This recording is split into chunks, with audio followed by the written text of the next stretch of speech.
What's up everyone, how are you all? Today we back with another blazing Naruto story. What if Naruto never met Iruka and took the darkest path? If you enjoy then please like, share and do comments. And also check the description to original creator of this beautiful creation. In the village of Konohagakure in the land of fire lived a 10-year-old boy named Naruto Uzumaki. He had fair, pale skin, almost like morning frost, shoulder-length crimson hair and steel-colored eyes. At first glance he was a boy like any other in the land of fire, but he was anything but ordinary as he harbored a very dangerous demon inside of himself. When he was just a baby he had the nine-tailed fox sealed inside of himself, a very powerful and dangerous beast. Sadly, that was also the reason why his entire village hated him, although it was not his choice to have a demon sealed inside of him. He never had any say in it, nor any control over it, yet he was constantly punished for it.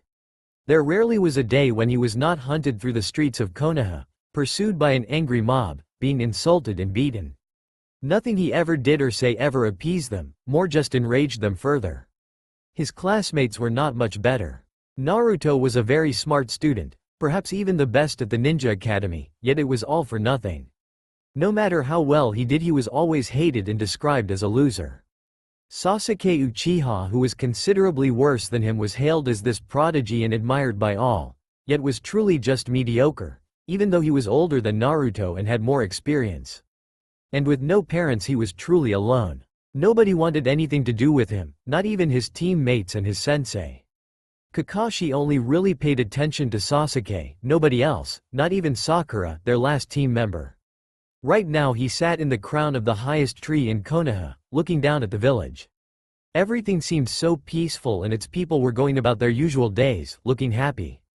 However, he knew that should he go down and into town everybody would glare at him and throw insults at him. He was tired of everything, and he hated them more than anything else. There you are, Naruto. Looking around, the redhead could see the only person that ever had shown any kind of kindness towards him. A white-haired chunin named Mizuki. Why are you hiding in here? Naruto didn't answer, just turned back watching the village. They threw insults at you again, didn't they? Mizuki looked at him with sadness. He didn't need the boy's answer to know it was the truth. Coming closer he picked the boy up. Come, I'll treat you to some ramen. He put the boy on his shoulders. Naruto's cold look and blank expression never changed, but deep inside he was glad Mizuki did what he did. Each time the white-haired man came to him for a short while he felt appreciated. As they walked through the village to Ichiraku's ramen stand people glared at both of them. Nobody in the village could understand what a good ninja like Mizuki ever saw in a demon boy like that redhead. Mizuki knew people whispered behind their backs, but he paid them no mind. He didn't care what people said, he just wanted to help a poor, abandoned boy. And although he never saw Naruto smile, he saw it in the boy's eyes that for the short time they spent together the boy was happy, at least a little bit. Naruto never liked ramen and didn't understand what his friend saw in it. It wasn't healthy to eat so much of it. But he also never voiced this to Mizuki, since he knew it would hurt the chunin's feelings as the man adored that thing he called power food. Setting the boy down on a stool, he ordered them both a bowl of ramen. He liked Ichiraku and his daughter Ayame a lot, especially since neither of them hated on the boy sitting next to him. There you go. Ayame sat their food in front of them, with a wink towards Mizuki who blushed furiously. Naruto looked between the two. He knew Mizuki fancied the shop owner's daughter, but he had no idea Ayame had a thing going for him as well. Shaking his head he tucked into his ramen instead. So Naruto, Mizuki coughed, hiding his embarrassment, I was wondering if you'd be interested in another training session with me. Naruto's head snapped in his friend's direction. Are you serious? His eyes twinkling. The white-haired man smiled at his young friend, and if either of them could see Tucci and his daughter too were smiling. Of course I am. He grinned. I'm sorry it took so long for another one, I was really busy. He hung his head. He wished he could spend more time with the boy, but his duties demanded his attention elsewhere a lot of the time. Naruto looked into his bowl. It's not your fault, I know you're busy. Thank you, he put a hand on the redhead's shoulder, but I'd like to spend more time with you. You're my friend after all. Noro looked up at hearing that, finding a grinning Mizuki. Taking his bowl he drank the rest of the content, then slammed it on the counter. Of course I would. He looked forward to it. The white-haired man chuckled. Very well. Meet me in the forest on the Konoha cliff in an hour. I need to take care of something first. He paid for both of them. Naruto nodded and hurried off to his apartment when Mizuki was gone. Once home, Naruto prepared everything he might need, from scrolls to shuriken, as well as eating an actually nutritious snack. Time flew by fast, and before long Naruto was on his way to the cliff. The sun has already set and it was getting dark, which suited the redhead well, since at least nobody really saw him leaping over the rooftops. Once atop the cliff, he made to look for Mizuki. Walking into the woods, he didn't hear anything at first. The entire area seemed silent. Shrugging, he went deeper into the woods. A silent rustling got the boy's attention, and turning towards the sound, he saw Mizuki running towards him in the distance. Naruto gave the man a shy wave. However, it didn't seem Mizuki saw it. Actually, now that he looked closer, Mizuki looked distressed. Naruto, get away! The Chunin yelled at the redhead. Get away from here! Naruto wondered what was wrong, and if, perhaps, the white-haired ninja too turned on him, but then dozens of kunai flew at the boy. Reacting on instinct, he reached into his pouch for his own kunai and went to deflect them. There was no way he could use his power on so many, and he couldn't deflect them all either. Naruto was hit into his shoulder, side, and some of the incoming kunai embedded themselves into his legs as well. Naruto fell to the ground. His injuries weren't severe, but they also prohibited him from standing up, least of all actually helping Mizuki. The white-haired man tried to help the boy, but there were far too many incoming kunai even for him. He too got hit, although a lot less than Naruto. Able to move, he wanted to make his way over to the boy and get him the hell out of there, but then more kunai were unleashed and all flew straight for the redhead. Naruto's left arm was useless with the kunai embedded deep in his flesh, and with his right he held his side. Unable to raise a weapon to protect himself, the boy closed his eyes and awaited his fate, only for nothing to happen. Naruto slowly opened his eyes and looked in front of himself. What he saw shocked him to the core. Above him knelt Mizuki, arms spread wide and leaning slightly over him, protecting the boy with his own body. The white-haired Chunin looked at his young friend, happy that he was able to prevent further injury to him. The red-headed boy looked up at the smiling face of his only friend. Blood was flowing from Mizuki's mouth. Coughing, the man inadvertently spat some of it on Naruto. It landed on his clothes and on his face and hair. Unable to keep kneeling, the man fell on all fours, and that was when Naruto could see dozens of kunai in the man's legs, arms and torso, blood leaking everywhere. Naruto stared at the man, tears in his eyes. Mizuki, he breathed. With all the power he had left in his body, the young Chunin pushed the boy away from himself. Go! He coughed up more blood. Get away! But Naruto made no move. He was frozen in place, tears falling down his cheeks. Somebody had attacked him and his only friend protected him, albeit at the price of his own life. Naruto was very much aware that his friend wouldn't survive. He was a ninja after all, not to mention he faced death at the hands of the villagers constantly. Nobody could survive such grievous wounds. Mizuki, Naruto repeated. His friend looked at the boy. He was shaking now uncontrollably, tears running down his cheeks and a bit of snot running from his nose. He wanted to tell him to get away, although he knew the boy was injured. He had to get away from there, save himself. My, I didn't expect a monster like you could actually have such feelings. Came a snide voice from beyond the trees. Although in shock, Naruto shifted his gaze to from where the voice came. Mizuki, having difficulty, looked as well. Walking out of the shadows came Iruka, one of the teachers at the academy Naruto still went to not long ago. He always thought the man was indifferent to him, as he always merely ignored him, but now the same man had a cruel smile plastered across his face. Mizuki wanted to say something, but only coughed up more blood and collapsed to the ground. He couldn't believe his old friend was actually capable of this. He had never seen Iruka hate on the boy, so what changed? Oh dear, oh dear. Iruka looked at his friend. I really didn't want you to get hurt. And he did seem to regret his friend got hurt. But you had to protect this little monster. He shook his head sadly. There were many things the white-haired ninja wanted to ask, but was unable to. Slowly the feeling in his body was abandoning him. He knew he didn't have long to live. Ah yes, you want to know why I did this? Iruka saw the look in his friend's eyes. Truth is, I always hated him. His face morphing into a mask of complete loathing when he looked at the redhead. It was you little monster. You took my family away from me. He sneered. Or better said, the monster inside you. Naruto looked at the man in disbelief. He knew people hated him because of the fox that was sealed inside of him. He was fully aware of the beast. He became aware of it when he saved Sasuke's miserable life in the land of the waves. He understood people hated him because of the demon, although he had no control over having it or not, but to blame somebody's death on him? This was getting too far. By now Mizuki's vision was getting blurry, he wouldn't last long. It really is too bad you had to pay for him, Mizuki. Iruka gave him a pitying look. But you had to get in the way as usual, protecting the little monster. He sneered again. Honestly, what did you ever see in him?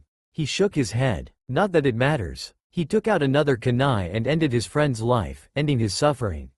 Wiping the weapon on Mizuki's clothes, he looked at Naruto. Now it's your turn, fox boy. Naruto stared at the now lifeless body of his only friend. Everything about his life was miserable with the only exception of Mizuki. He was the only one who ever treated Naruto like a human being, even a friend. And now he was dead, murdered in cold blood. Tears fell down his cheeks as he continued to look at his dead friend, unable to perceive anything else. I'm speaking to you, roared his teacher and kicked him in the face, sending the boy flying. Naruto landed hard and spat blood. The kick was hard. Finally, after all these years I'll have my revenge, screamed the crazed man as he neared the boy. The young redhead picked himself up and looked at the corpse of his dear friend, somebody he might have even considered a father figure to him. At that moment something snapped in him and he felt an overwhelming surge of hatred towards the man in front of him, the man who killed Mizuki, as well as the rest of the village, but most of all now Iruka. As his hatred took over, he could feel something inside himself break, and when it did, a strange power started filling him. A power he felt once before when he faced a masked Haku. Somebody he actually really liked and wished he could have been friends with. Somebody who had inspired him back then, but now he couldn't shake the belief the boy was wrong on all levels. Hatred like no other he felt ever before filled Naruto's heart. Iruka froze in his tracks. He wanted nothing more than to end the boy and have his revenge, but something about him stopped him. Naruto was staring at him with blood-red, merciless eyes full of hatred. Then, as he watched, red chakra started seeping from the boy. Chakra he saw once before when the great fox attacked their village, and it was coming from the boy in front of him, enveloping him. The look the boy was giving him terrified him. You monster! He screamed before the boy launched himself forward directly at Iruka. The man tried to defend himself from the boy's onslaught, but it was no use, Naruto was too strong. If it actually was Naruto at all, those eyes spoke nothing of any sort of humanity. They were the eyes of a monster. A monster out for revenge. Naruto roared as he lunged at the man before him, murder the only thing on his mind. He wanted to rip the man to pieces for what he had done to Mizuki. He slapped the weapon from Iruka's hand with the single tail he now had, courtesy of the fox's chakra enveloping him. He then tackled the man and started pummeling him with his fists and slashing him with his claws, snarling all the while and shouting incoherent things at the man. Iruka screamed as the redhead tore into him. He screamed at the top of his lungs, both from the agony inflicted upon him by the boy as well as for help and mercy, but no matter what he tried, the boy didn't listen to him. If anything, he seemed more furious by the second. Naruto saw nothing but red as he continued beating the man beneath him with everything he had. When his frustration reached its peak, he bent backwards and screamed at the heavens, unleashing a small shockwave with his power. Once he screamed himself out, he looked down at the man, his eyes going wide. Iruka was nothing but a bloody heap now. His face, or really his head, unrecognizable as, well, a head. He had smashed and slashed the man's head into pieces. And his head wasn't the only thing. There were long claw marks all over the man's body. He had killed him. He had killed Iruka Amino in his frenzy. The realization hit him hard. He wanted to end the man, but now seeing his handiwork was a whole different story. The fox's power receded immediately and Naruto fell backwards, away from the corpse. Looking down at his hands, he saw they were completely covered in blood. Looking himself over, he himself was splattered in blood all over, the stench of it overwhelming. His stomach heaved and the boy vomited. Once his stomach was completely empty, the now crying boy looked at the broken form of his friend. Mizuki laid there, kunai still embedded in his body. Naruto crawled over to him on all fours, unaware that his injuries were healed by the fox's power. Once by his side, the boy looked at Mizuki for a long time. The man was dead, he knew that, but was unable to look away, tears falling from his eyes. Slowly he took the kunai and pulled them out of his friend's body, throwing them away. Once finished, he turned the man over. Mizuki's eyes were wide open. It brought more pain and tears to the boy. Slowly he reached out and closed them, then with all his strength pulled Mizuki to one of the tallest trees and laid him there to rest, hands crossed over his chest. After paying his last respect to the man, Naruto knew what he had to do. He couldn't stay. If people learned of what had happened here, he would be killed for sure, or at least imprisoned for life. He had to leave the village. With a last, sad look towards the white-haired man and a silent goodbye, Naruto started running. He ran as fast as his young and exhausted legs would carry him. He ran through the night, just to get as far away from Konoha as he could. He stayed clear of all settlements and people. Approaching anyone would be risky now. Surely sooner or later Konoha would find what had happened and would send our hunter nins after him, as well as send out wanted posters of him. He was a criminal now, a murderer, and he was sure Konoha wouldn't let him go unpunished. And he couldn't risk getting caught. Nobody would believe him the truth. They all hated him and would think he killed both of them. They'd gladly twist all facts to suit them, no matter how much he pleaded with them. He had to get out of the land of fire. He'd be found if he stayed there, but where should he go? The only place he really knew apart from his homeland was the land of waves, but there was no way he could return there. They'd expect that.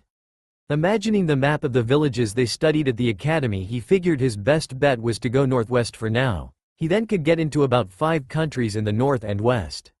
It would be a dangerous journey, but he had no choice. Altering his course according to the rising sun, he continued on the journey for as long as he could. When he reached beyond his limit, Naruto found a large, hollowed-out tree. The space wasn't very big, but enough for him to be able to rest there. The boy collapsed once he crawled inside, falling asleep practically immediately. That's how exhausted he was. In his dream, Naruto was forced to relive the events of last night, having to see his friend murdered, as well as seeing himself killing Iruka. Also he, for some reason, heard a demonic laugh in his dream when he realized he killed his teacher. It made him wake up with a start. Breathing hard, he didn't immediately know where he was. Only after several moments did he remember he was hiding in a hollow tree, which he used to get some rest after his escape. Listening, he waited if he'd pick up voices outside his tree or anything else that might be out of the ordinary. Finding nothing, he crawled out, and looking up he saw the sun high in the sky, meaning it was late afternoon now. He slept through the entire morning and most of the afternoon. Soon the sun would be setting again. When he was wondering whether or not he should continue on his journey, his stomach rumbled loudly. From all that had happened to him, the young redhead was surprised he actually felt hungry at all. Now he had no choice but to go hunting. Naruto leapt from tree branch to tree branch as stealthily as possible, looking for any kind of prey like deer, hares, even a squirrel would be something. However, even lying in wait procured no results, as he found no living thing in the woods he was in. Deciding to take a different approach, he found a new hiding place in which he could spend the night in so he could continue his journey during daylight. It was a modest-sized cave, not high enough to stand in even with his meager 4 feet and 6 inches, otherwise it was spacious enough for him to stretch out. Before laying down for the night, he placed out various traps around the forest in hopes to catch at least one small animal for him to eat. Laying down, he stared up at the cave ceiling above him, apprehensive to go to sleep as he didn't wish to see what had happened in his dreams again, but soon enough his eyes started closing on their own accord. Before he even had the chance to realize what was happening, he drifted off and into his dreams. Once again he was forced to watch his only friend in his life die right in front of his eyes and being unable to change it. He saw from a different perspective the way he looked like when he was overwhelmed with hatred and rage, and how he again killed his teacher from the academy. And the whole dream was once again accompanied by the same demon-like laughter when he raged. Waking up with a start and covered in sweat, he sat up and saw it was light outside. Although troubled, he slept through the entire night. Taking his things, he scrambled out of his cave and out into the day. Although he rested well, he felt tired, his whole body ached, and he felt dizzy.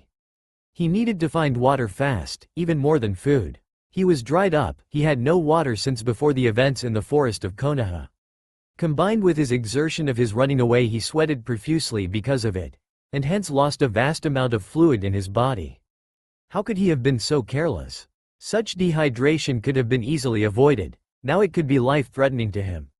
If he didn't find water fast he could die. Not waiting any longer, he set out to find water. He didn't hurry as to preserve his energy and the last bits of moisture he had left in him. After a few more hours he finally came across a stream. He came across water earlier, but those were no more than dirty puddles. Now he was in dire need of water, barely holding himself up, his muscles convulsing from time to time, his tongue was swollen and his lips cracked. When he got close to the stream he fell on all fours and crawled close, sticking his hand right into the beautifully cool water. He brought it to his lips and drank greedily. It felt like somebody was breathing life into him once more. It was the most delicious thing he had ever tasted and he couldn't get enough of it. Plunging his hand back in, he drank as much as he could take, only for his stomach to convulse painfully. Naruto found himself in a fetal position, clutching his stomach that felt like it would tear itself apart any second now. So much water on an empty stomach wasn't a good idea, it was agony. For a long time he twitched on the ground. When it slowly subsided he got up and drank some more, this time, however, taking his time as not to irritate his stomach so much again. Sadly, he didn't have a canteen with him, so he couldn't take water with him. On his way he'd have to travel to the next water body. However, before continuing on he decided to check on his traps. Making his way back took only a fraction of the time getting to the stream, as he now knew the way. However, when he got back and went through all of his various traps he found them all empty. He caught nothing. He sighed deeply, his mood falling further. Looking at the sun he adjusted his course and continued on northwest as he did till now. After another day of travel and several water stops he made himself comfortable high in the trees after being unable to find another cave or hollowed out tree, as well as finding no animals to hunt. After another night of nightmares and a stop to another stream he set out on his journey. With a bowl of ramen and his small snack being the only meals before leaving Konoha, he was famished and felt weak, but he continued on with an iron determination. There was no way he'd be returning to that place. He'd rather die than let himself be apprehended.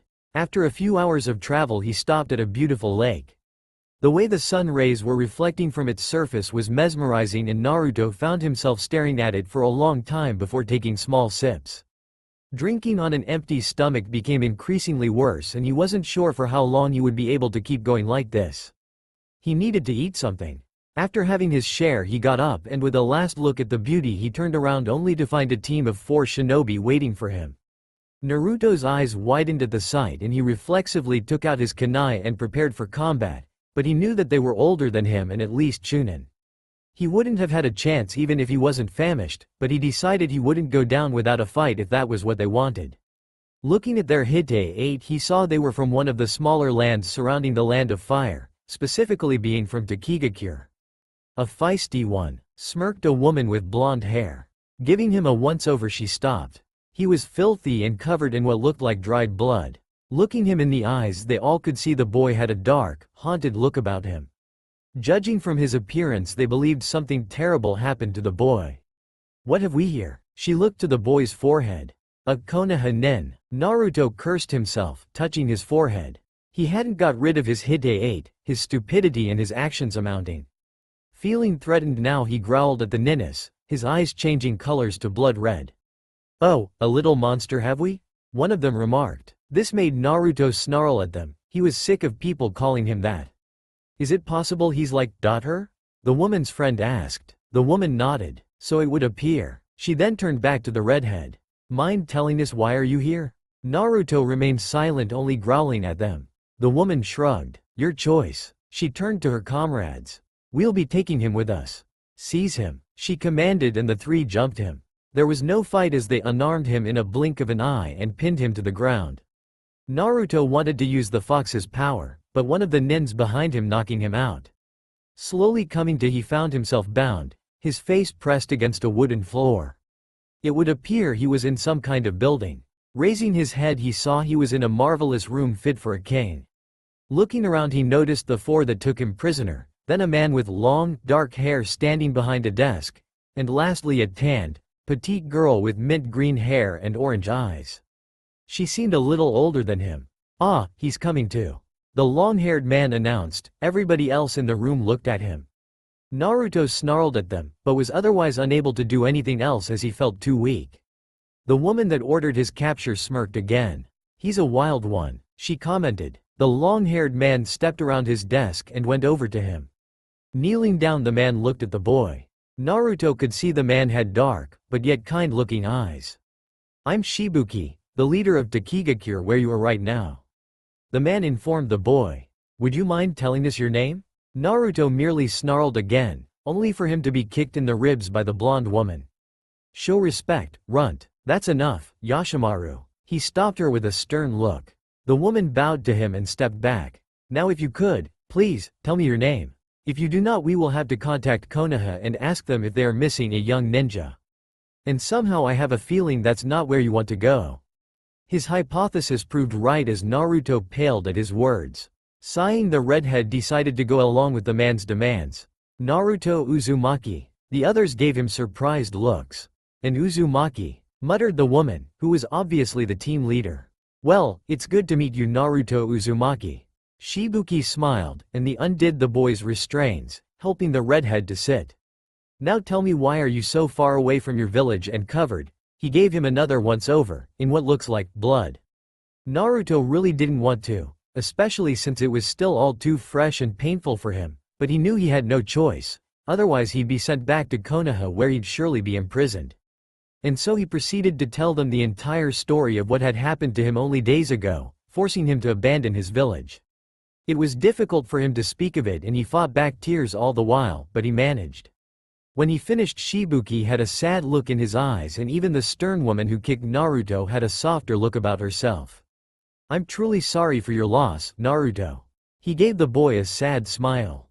"But what about your parents?" "I never had any parents." Naruto's look was cold and hard. It made the village leader sadder seeing how much it affected such a young boy. "You're a Jinchuriki, aren't you?" It wasn't a question, but a statement, and Shibuki's look was serious, but he didn't know if that was bad or good for him. Seeing no sense in denying it, Naruto nodded. "Yes, of the fox." "You're the nine-tailed fox's Jinchuriki?" exclaimed Yashimaru, only to receive another nod from the boy. "Your life has been awful, hasn't it?" the village leader asked. His look sadder than ever, and he flinched at the hatred-filled look he received from the boy. "They abused me regularly, beating me and insulting me." The redhead spat. "They hated me, although I never did anything to them." Everybody in the room sympathized with the boy. They all knew how Jinchuriki were treated everywhere else. What terrible lives they led in their respective villages, prisoners in the open. "And I'm not going back." Naruto looked at them with a determined look. "No, you're not," Shibuki agreed, stunning the boy. "I'll not let a young boy to return to such a horrid environment." He smiled. "I'll grant you asylum here and you'll become a Taki shinobi. How does that sound?" The red-headed boy looked at him for a long time, not believing his ears, but after a while his cold look returned. "And what will I be, your weapon now for a change?" The man smiled at him warmly, confusing the boy further. "You'll be our friend." Shibuki chuckled at the boy's stunned face. He then bid the little girl to come to him. "This is Fu," he introduced her, "and she's the Seven Tails Jinchuriki." Naruto couldn't believe his ears. Another Jinchuriki? It was the first time he met somebody like him. He looked at her with wide, hopeful eyes. It made Shibuki chuckle again. The green-haired girl grinned at him. "Hey there." The redhead wanted to say something in return when suddenly his stomach growled really loudly, making him blush and the others laugh. "When was the last time you ate?" laughed the village leader. 3 days ago. His blush deepening. "Well, that's no good. A young boy needs proper meals to grow strong," grinned the older man. "We'll get you some food now, and then we get you some new clothes and a place to stay. How about it?" He offered the boy a hand. Naruto thought for a few moments before taking it. Once he gave his agreement, Naruto was given food and drink right there at the mansion, with the others watching him eat. While the ninja quartet looked disapproving, Shibuki and Fu looked on with amusement at the way the boy stuffed his face full. When he was full, he sighed in relief and looked at the others. "You feeling well now?" asked the dark-haired village leader, smiling at the boy. Naruto nodded at the man. "Very well." He rose from the table. "I'll take you now to get you some new clothes and a place to live. I'd like you to come with us, Yashimaru, and you too, Fu." The two looked at their leader and nodded. The rest of Yoshimaru's team was hereby dismissed, and with a bow they left. Shibuki then led their small group out and into the village. For the first time since getting here, Naruto got a look at the place he found himself in. He found the residence was high on a hill overlooking the village itself. It was a spectacular view, and the village itself was truly beautiful, with many pretty and colorful buildings, and a giant tree in the center of the village. It was the most beautiful thing Naruto had ever seen. Shibuki smiled warmly at the boy's wonderment. "Welcome to Takigakure, Naruto Uzumaki." He officially welcomed the boy. He then proceeded to guide them into the village where he would get the boy's new outfit. As they walked between people, many bowed to their leader, but also Fu, which puzzled the young redhead, as he had never seen that done to somebody that was like him. Seeing the boy's confusion, Shibuki explained, "You see, Fu saved the village and prevented a catastrophe and is hailed as a hero now. They actually call her the hero of Taki." The girl blushed at the name given to her. Naruto looked over at the girl, who smiled to him and blushed some more, but then suddenly retreated away from the boy. Looking at the boy, Shibuki could see the hatred-filled look the redhead shot Fu. Maybe he shouldn't have told him about her popularity, since it was probably something the boy always wanted but never had. Now there might be a chance he would resent her for this, considering how terribly mistreated he was in his own village. It made the man feel sad for the boy. Finally they got to a shop where the boy could pick his new clothing. He got standard, white ninja sandals, dark, short, clingy pants, that went down below his knees only, and a midnight blue pinyin. A robe-like Chinese shirt, with light blue highlights on the hems, and long sleeves that were longer than the boy's arms, hiding his hands. Shibuki actually took several copies of that outfit for the boy, so he would have a spare. When he had everything, they were led into a living compound east of the leader's residence. It was a very pretty area, Naruto had to admit. "This will be your new home." Shibuki pointed towards a particular house. The redhead's eyes went wide. He certainly didn't expect to be given such a vast house as his own. "You mean this?" He had to ask for reassurance. "Of course." The dark-haired man smiled at the boy. "We will be neighbors," chimed in Fu good-naturedly, to which she got no answer. "You better get used to each other," Shibuki told the boy. "From today the two of you are teammates." He told them. The two children looked at him, but said nothing. "And I'd like you to show him around the village, Fu." The green-haired girl nodded, uncertain as what to think of the boy. "Good." He smiled at her. "You have an hour to clean yourself up and get settled into your new home, then I want you to join Fu." He got a silent nod from the boy. "Very well," the man smiled, "but before I let you go, there is one last thing." He looked at Yoshimaru. "I want you to train the boy. From today you're his sensei." He instructed the blonde woman. "Of course, Lord Shibuki." She bowed to him. "Yoshimaru is one of my finest jonin." He told the boy, "Your training shall begin tomorrow. I want you to be at my residence at 6 in the morning." He instructed. Naruto nodded his understanding. "Of course." He too then bowed to the man. "Good." Shibuki grinned. "Now then, get yourself cleaned up and have a look at your new home." He dismissed them all for now. Without saying goodbye, he walked into his new home and looked around. It was built in an old Asian style and had vast rooms, something he never even dreamed about having. It made him smile for the first time since leaving Konoha. Walking through the house, he found it had a living area, kitchen and eating area, a large bathroom, and several bedrooms. Finding the biggest bedroom of them all, he threw his new clothes on the bed and then went to take a bath. Half an hour later he walked out a new boy, feeling relieved now that he wasn't dirty and bloodied anymore. Donning his new outfit, he decided to get rid of his old one, as well as his Konoha Hite 8. He was now a ninja of Takigakure. Walking out, he looked around to remember where his house was located. He then noticed Fu waiting for him. The green-haired Kunoichi was unsure on how to approach the boy, considering their previous interaction. She went over to him. "Hi, Naruto." She grinned. "You look good." Midnight blue suited him well. Naruto looked the girl properly over. She wore a white kimono and white sandals, with her Hite 8 around her right biceps. She seemed to be a cheerful and carefree one. He merely nodded to her, his steel-gray eyes hard. Not letting herself to be deterred, knowing he had a hard life in his old village, she took his arm and, smiling at him, led him through the village, promising to herself that she'd be his friend and make him smile.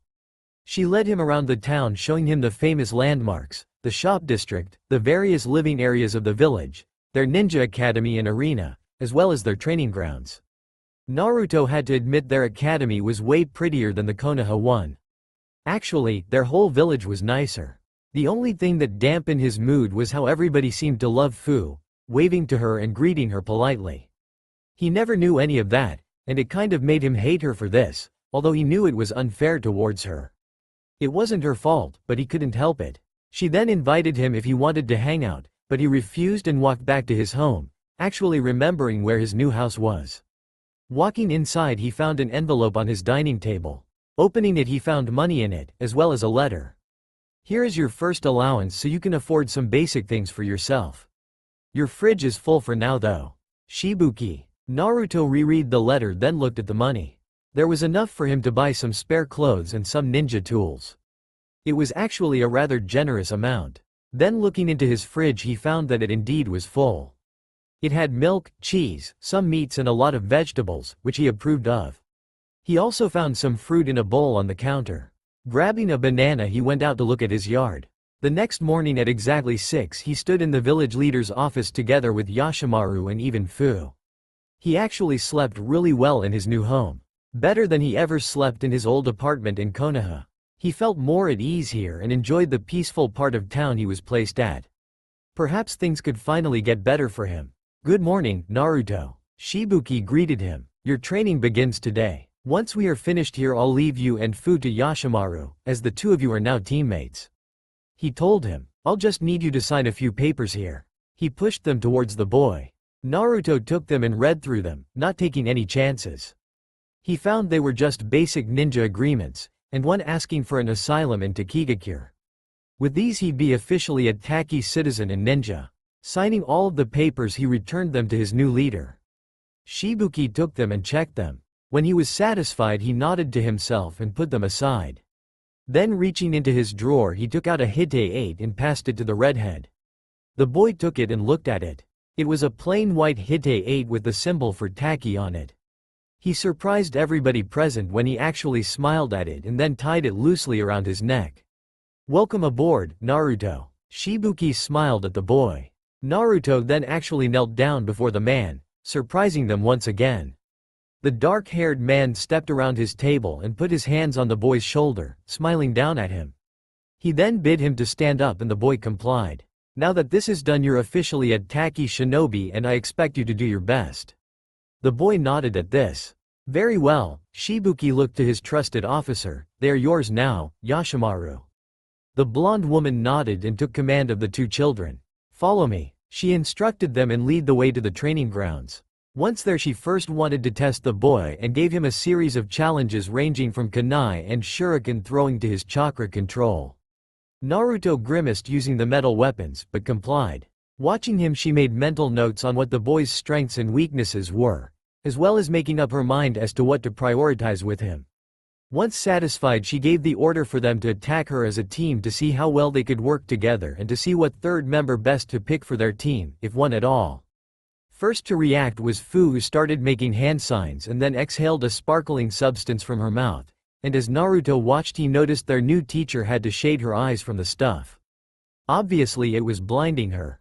Using this chance, he too made hand signs and created several dozen shadow clones and making them attack Yashimaru. Using wind release, the blonde Jonin dispersed the sparkling powder only to be met by dozens of Naruto's clones. It startled her how many there were. Never did she see somebody use so many shadow clones at once, and something told her the boy could make a lot more of them than this. Taking a kunai, she fought the invading redhead army, cutting and kicking them. Fu and Naruto watched the clones disperse into smoke one after another. Soon enough they'd be all gone. Wishing to communicate a strategy with her new friend, the orange-eyed girl turned around only to find the boy gone now. Getting rid of the last clones, Yashimaru could see Naruto was gone and Fu was left standing there bewildered. Did the boy leave her to fend for herself? If so, the two of them would have to have a talking to later. She wanted to say something to the young kunoichi when she had to dodge small, flaming projectiles coming out of nowhere, aiming for her back. Dodging a few, she quickly found out they were exploding as one nearly blew her away. What kind of technique was that? Quickly making a sign with her fingers, she changed positions with a long before they tore her to pieces in a violent explosion. Standing on a tree branch, she thought she was safe when she suddenly had to dodge a barrage of Phoenix Sage fire jutsu. She certainly hadn't expected that from the young boy. Landing on the ground, she was engaged by Fu, who once again used her powder technique before engaging her in hand-to-hand combat. Yoshimaru had to admit the kunoichi was trained well by their village leader. When she was getting the upper hand over the young girl, a massive fireball separated the two fighters, and when it cleared, she saw Naruto standing once again by his teammate, and making another series of hand signs, he summoned another horde of clones. Looking around, the Jonin saw there were a lot more than before, possibly over 100 of them. The boy must have massive chakra reserves then, she pondered. Making a series of her own hand signs, she summoned a massive wind blade tornado, making the clones disappear in puffs of smoke. When the smoke cleared, both genin were gone. Naruto and Fu were far away from the Jonin, hiding in a tree's crown. "Why did you leave me there?" the girl demanded. Naruto gave her a cold look. "Pay attention then," she scowled at him. "Well, we need to work as a team," she lectured him, with the redhead merely growling at her. She felt rather frustrated with the boy. For some reason he disliked her and only showed contempt towards her. What was it about her he disliked so much? She didn't understand at all. The young kunoichi wanted to say more when they both had to dodge kunai. It would appear their new sensei had found them. Turning around, they saw the blonde woman standing behind them, a disapproving expression playing on her face. "You call this teamwork? Pitiful. Show me what you can truly do," she demanded before going on the offensive. Both genin had to dodge vicious strikes from her kunai, as well as kicks and punches. She truly wasn't playing around when both the children landed on the ground. Naruto was sporting a cut on his cheek and Fu on her left leg. Every single mistake would be punished here. With lightning-fast hand signs, Yoshimaru paid the redhead back with making several clones of herself and letting them storm the boy. With this turn of events, the young genin had his hands full repelling their attacks. If he didn't do anything fast, he'd be beaten to a pulp. But then he noticed Fu blowing a strong gust of wind towards them, giving Naruto a chance to escape. Landing beside his new teammate, both of the children performed a series of hand seals. Fu released more wind, while the redhead let out another wave of fire. The two elements combined, enhancing the fire release, destroying the clones all at once. The blonde Jonin raised an eyebrow at them. She didn't expect the two kids to suddenly work so well together. She knew Fu was good already, but she had to admit the boy was better than she first gave him credit for. And seeing his achievements, especially considering what kind of upbringing and training, or lack thereof, she summarized, he had a great potential. Potential they'd have to work hard on to bring out in him. He sure was a natural, sinking himself with those he fought with. But it was time to give the two children a taste of how a proper ninja worked, as she sent a wave of water at them, sending the two crashing. Appearing between them, she kicked Fu away and concentrated on the boy, delivering several hard kicks and punches before kicking him away. Naruto landed hard, spitting out saliva. Picking himself up, he wiped his nose with his hand only to find out it was bleeding. Their sensei sure didn't take pity on them during training. Every single attack was very much serious from her. Making several shadow clones of himself, he took out a steel thread and wrapped it around his hand, with his clones copying him. He then went to engage their sensei in a close-range combat. Yoshimaru didn't understand what he was after. Did he understand that a hand-to-hand battle with her was futile? He couldn't even hope to match her. Naruto didn't try to overpower the blonde Jonin, nor did he truly fight her. For the most part, he merely avoided her strikes, biding his time before slipping the wire over her wrists and feet when she swung at him.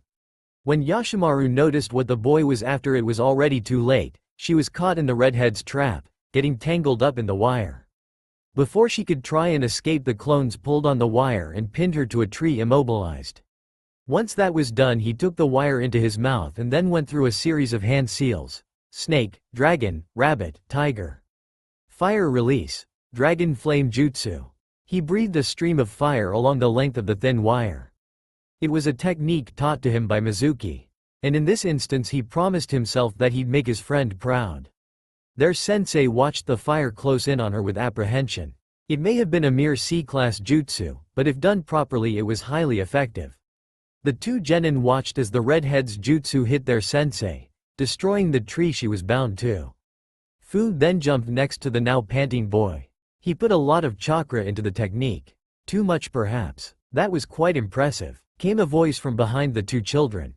Turning around they found Yashimaru throwing more shuriken at them, but they had no chance of avoiding it. Fu closed her eyes and prepared herself to be hit, shielding herself with her arms. Naruto on the other hand lifted one hand and concentrated his power.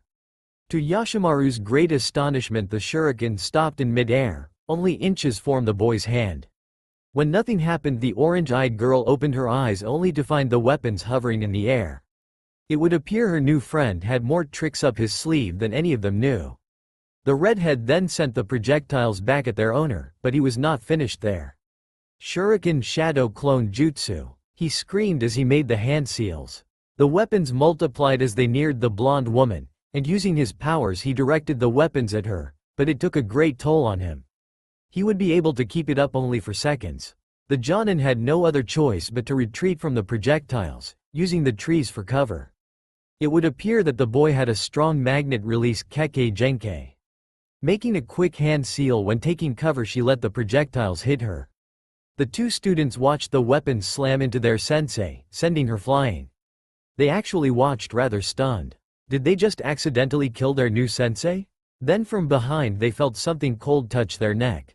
Don't move, ordered Yashimaru. She had a kunai pointed at each of their neck. They were defeated, but she could see the redhead was panting. It would appear the use of his Kekkei Genkei exhausted him greatly. The two genin sighed in disappointment. What, did you really believe you could defeat me? The Jonin mocked them. You have a long way to go to even hope to achieve that. But then she smiled at them. But as a starters that was pretty good, you two should be proud. Fu grinned wide at hearing her sensei's words, suddenly feeling elated. Naruto on the other hand kept his disappointed look. It was obvious to the older woman that he had high expectations of himself and wasn't satisfied unless he achieved them. Which was a good thing as it would drive the boy harder than anybody else.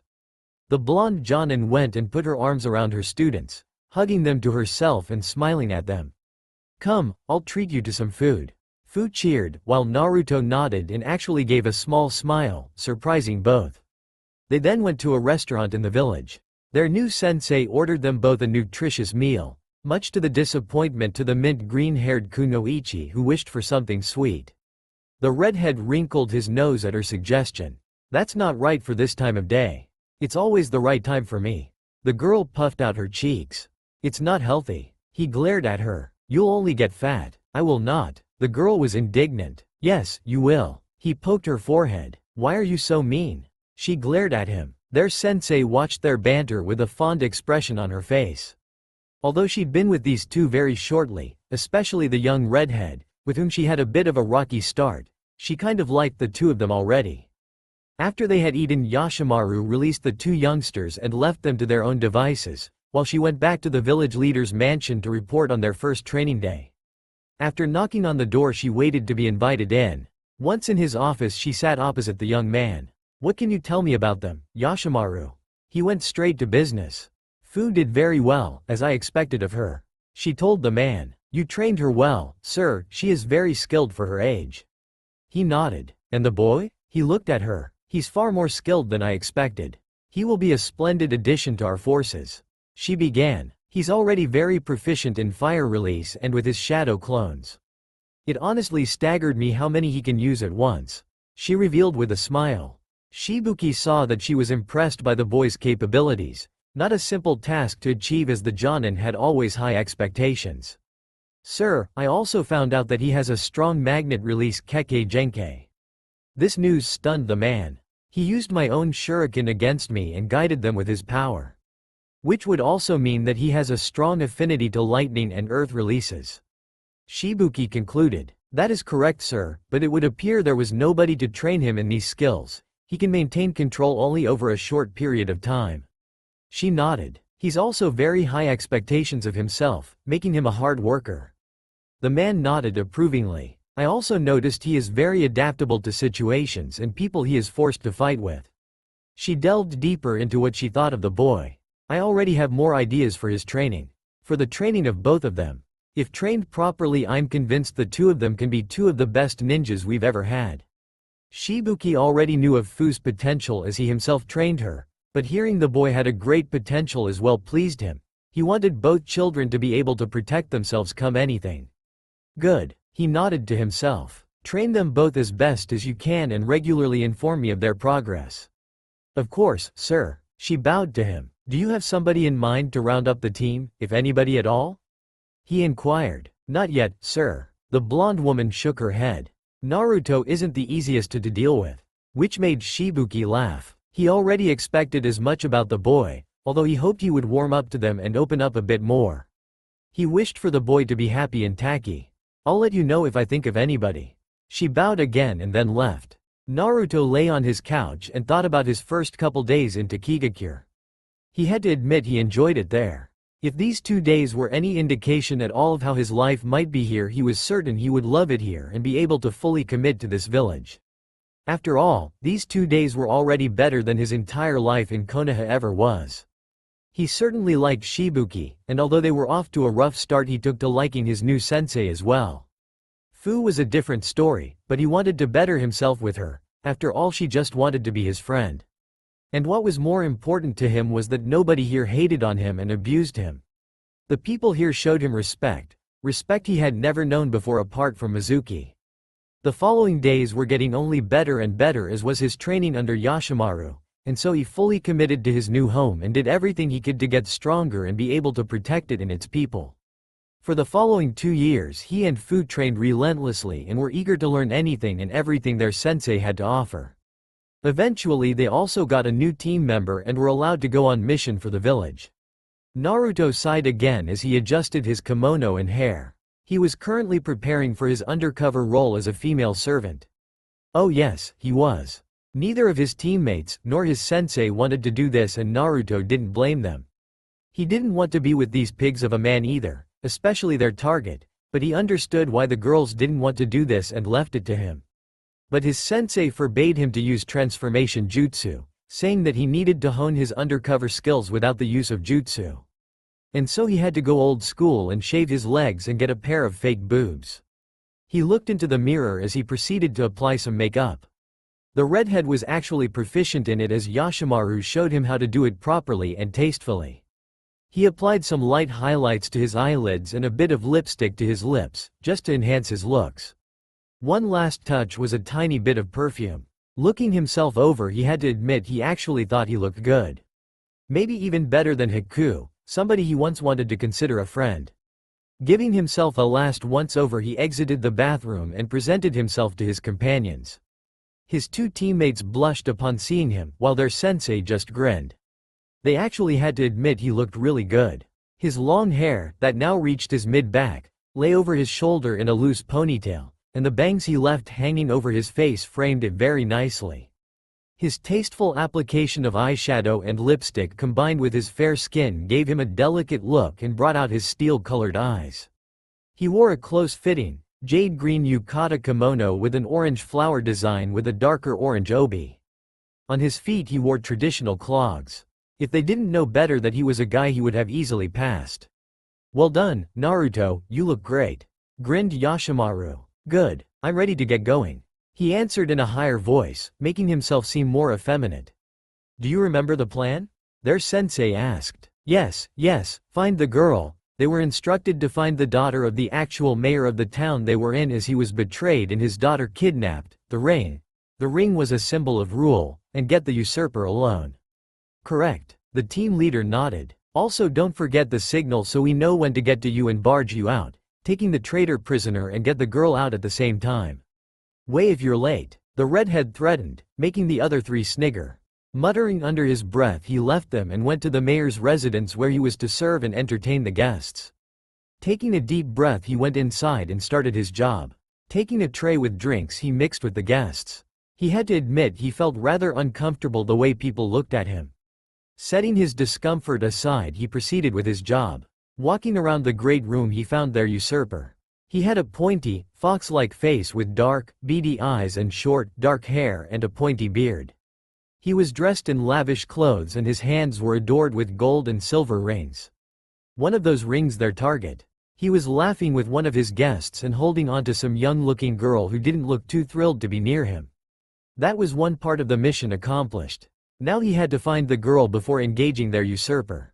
He wanted to leave to get more drinks, but then somebody slapped him across the butt before wrapping their arm around him. This made the boy blush furiously. "Aren't you a cute one?" It was an old, sleazy man, and he looked slightly drunk. "The other servers here are nothing special, but you." He pulled Naruto closer and pressed him against his own porky build, making him blush deeper. "You are different." He touched the boy's cheek. "You are a true beauty." The man thought the blushing was from his compliments. "Oh please no," the redhead thought. "I really need to serve others." He stuttered. "Don't you worry about that." The man gave him a sly smile. "You're here to entertain us as well." He smacked his butt again. Naruto squeaked after being smacked again, feeling highly uncomfortable, wishing he could run away from the man. "How old are you, my dear?" the old man asked. "12, Naruto answered, which brought a strange twinkle in the man's eyes. "Is that so?" He suddenly looked hungry, if that was possible. He wanted to step away, but the old man held the boy tightly. "You're not getting away, my angel." He smiled, slowly closing the distance between himself and the one he presumed a girl. Oh, how Naruto wished he could hit the man. Instead, he stealthily put the man under a basic genjutsu. The man stopped his advance and retracted away from the boy, who breathed a sigh of relief. Slapping the man's hand aside, he stepped away, his heart beating hard. Looking around to see if anybody saw him, he hurried away to look for the missing girl when he didn't notice anybody. He made it seem like he went for more drinks, but when nobody was looking, he sat his tray aside and dived for a side door, finding himself in a deserted corridor. Taking a moment, he used it to collect himself. That was way worse than he thought it'd be. When he calmed down, he went to search the mansion. He had to admit it was a very nice house. Ornate carvings around door and window frames, tactful color schemes of reds played with the natural color of wood.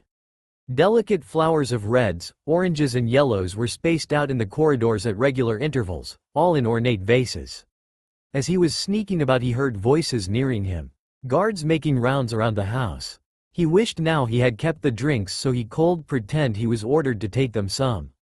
Acting quickly, he dived into the first unlocked room he found, closing the door behind him.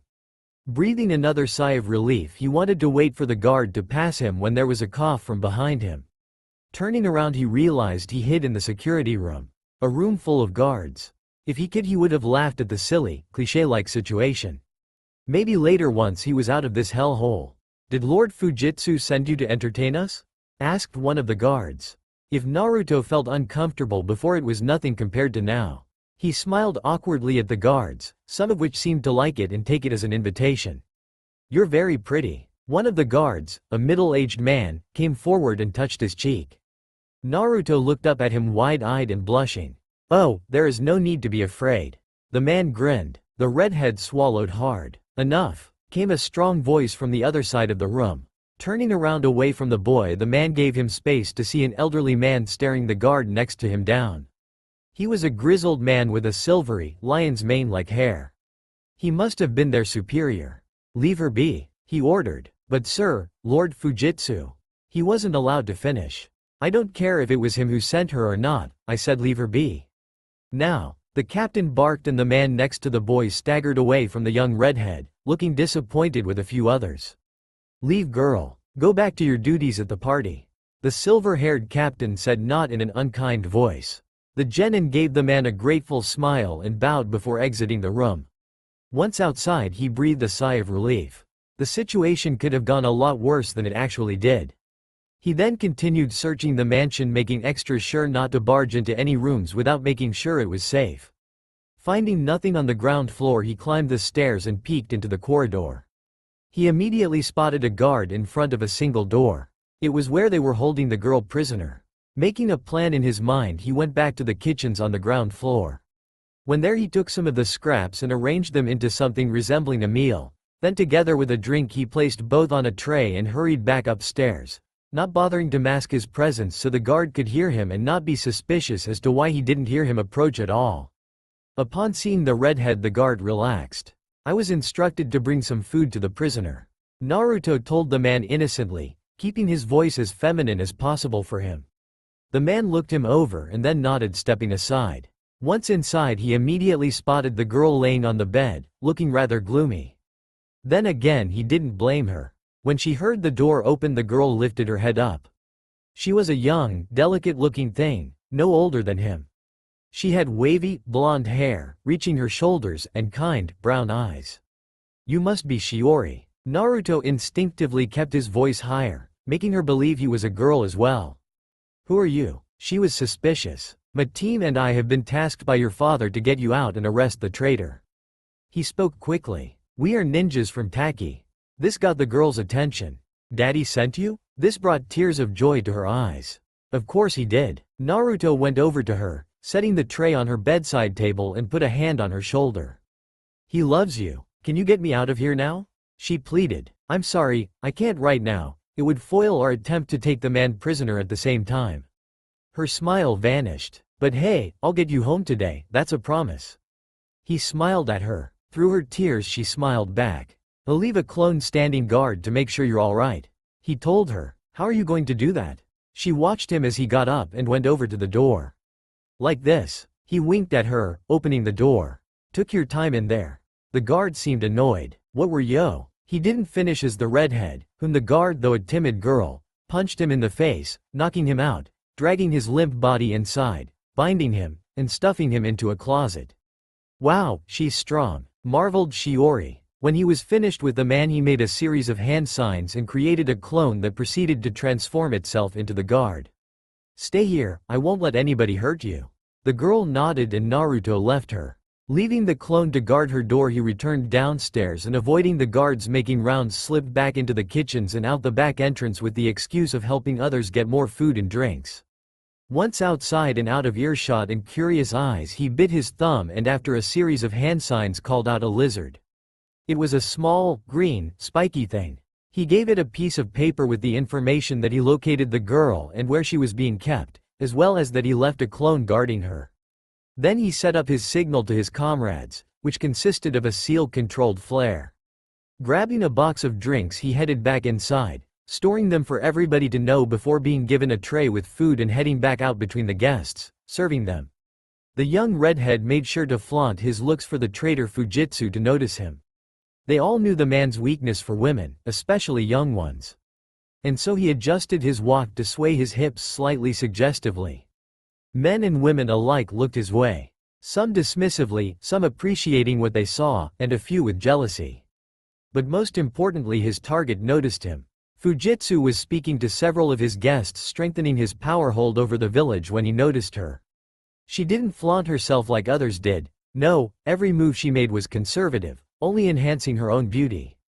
Everything about her spoke of elegance and class. What enticed him most, though, was her crimson hair and pale skin.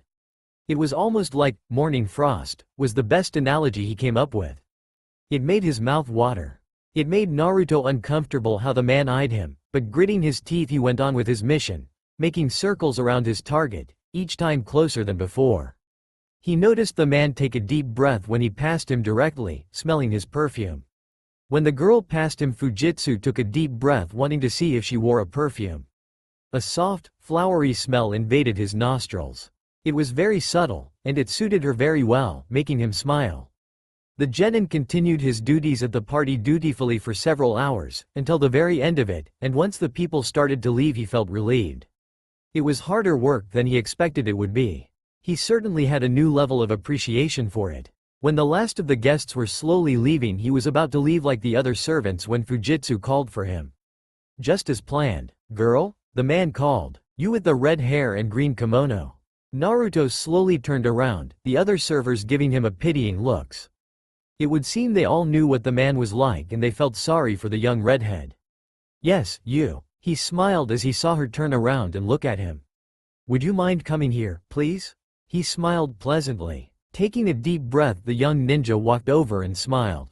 "How can I help you, sir?" The man's smile turned feral. "Oh, I can think of several things." This statement made a shiver run down Naruto's spine. "What's your name, my dear?" "Sayuri." He curtsied, giving his cover name. "Little Lily, what a fitting name." He gave Naruto a kind smile, touching the boy's cheek. He then signaled the small orchestra. "Might I have this dance?" This surprised Naruto. Nobody had told him that this man would play gentleman. But swallowing his bewilderment, he curtsied again before taking his hand and letting him guide him. Together they waltzed around the vast room for several long minutes. Thank goodness Naruto knew how to dance. I could not help but to notice you during the party. The man spoke as he led them both. Your elegance and beauty outshone everybody present. The genin looked away pretending embarrassment, making his dance partner smile again. What are your aspirations, my dear? He asked. My aspirations? The boy pretended to be puzzled. Yes, your aspirations in life. The man smiled. Certainly you don't want to be a servant all your life? It'd be a waste of your talents. Naruto giggled. I'm the daughter of simple servants, my lord. What could such a lowly being aspire to? His giggle brought a predatory grin to the man's fox-like face. Don't sell yourself short, my dear.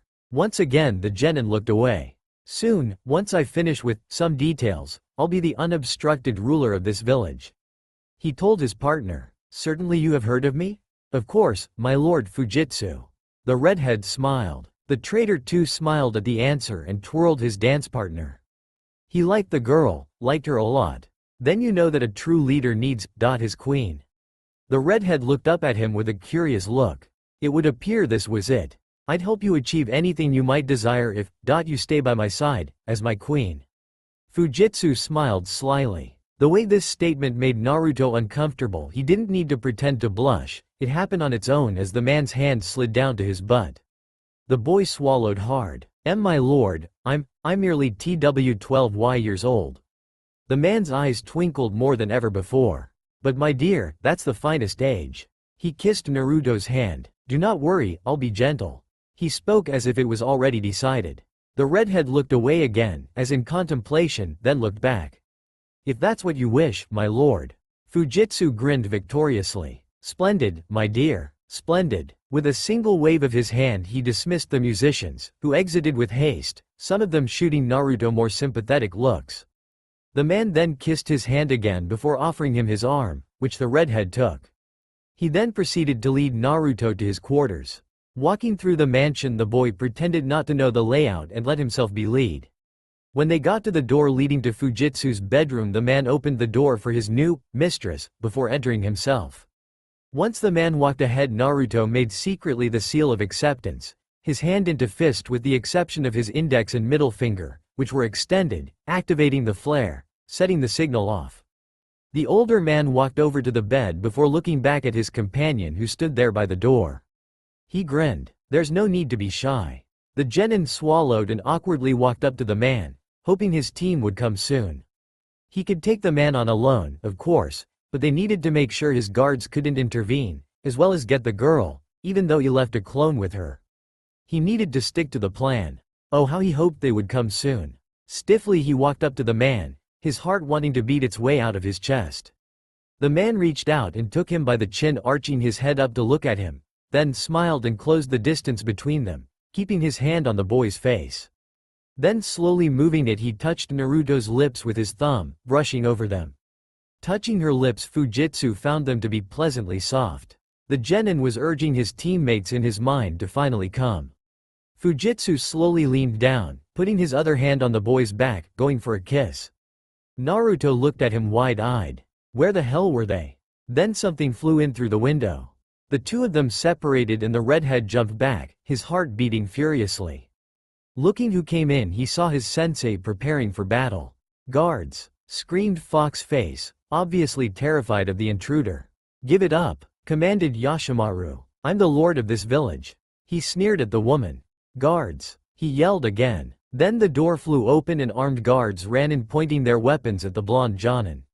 Drop your weapon. Don't mind that, take her, commanded the sleazy man. You have no authority here, traitor, smirked the Jonin. Oh? Laughed Fujitsu. I have the girl. And I still have this. He lifted his right hand, wanting to show off the ring of the ruler, only to show off a bare finger. It made the man freeze. The guards too looked on in interest. What? He barked in bewilderment. Where is the ring? Oh, you mean this one? Naruto got his attention, showing everybody present the ring in his hand, then throwing it into the air and catching it again. You, breathed Fujitsu, looking slightly crazed now.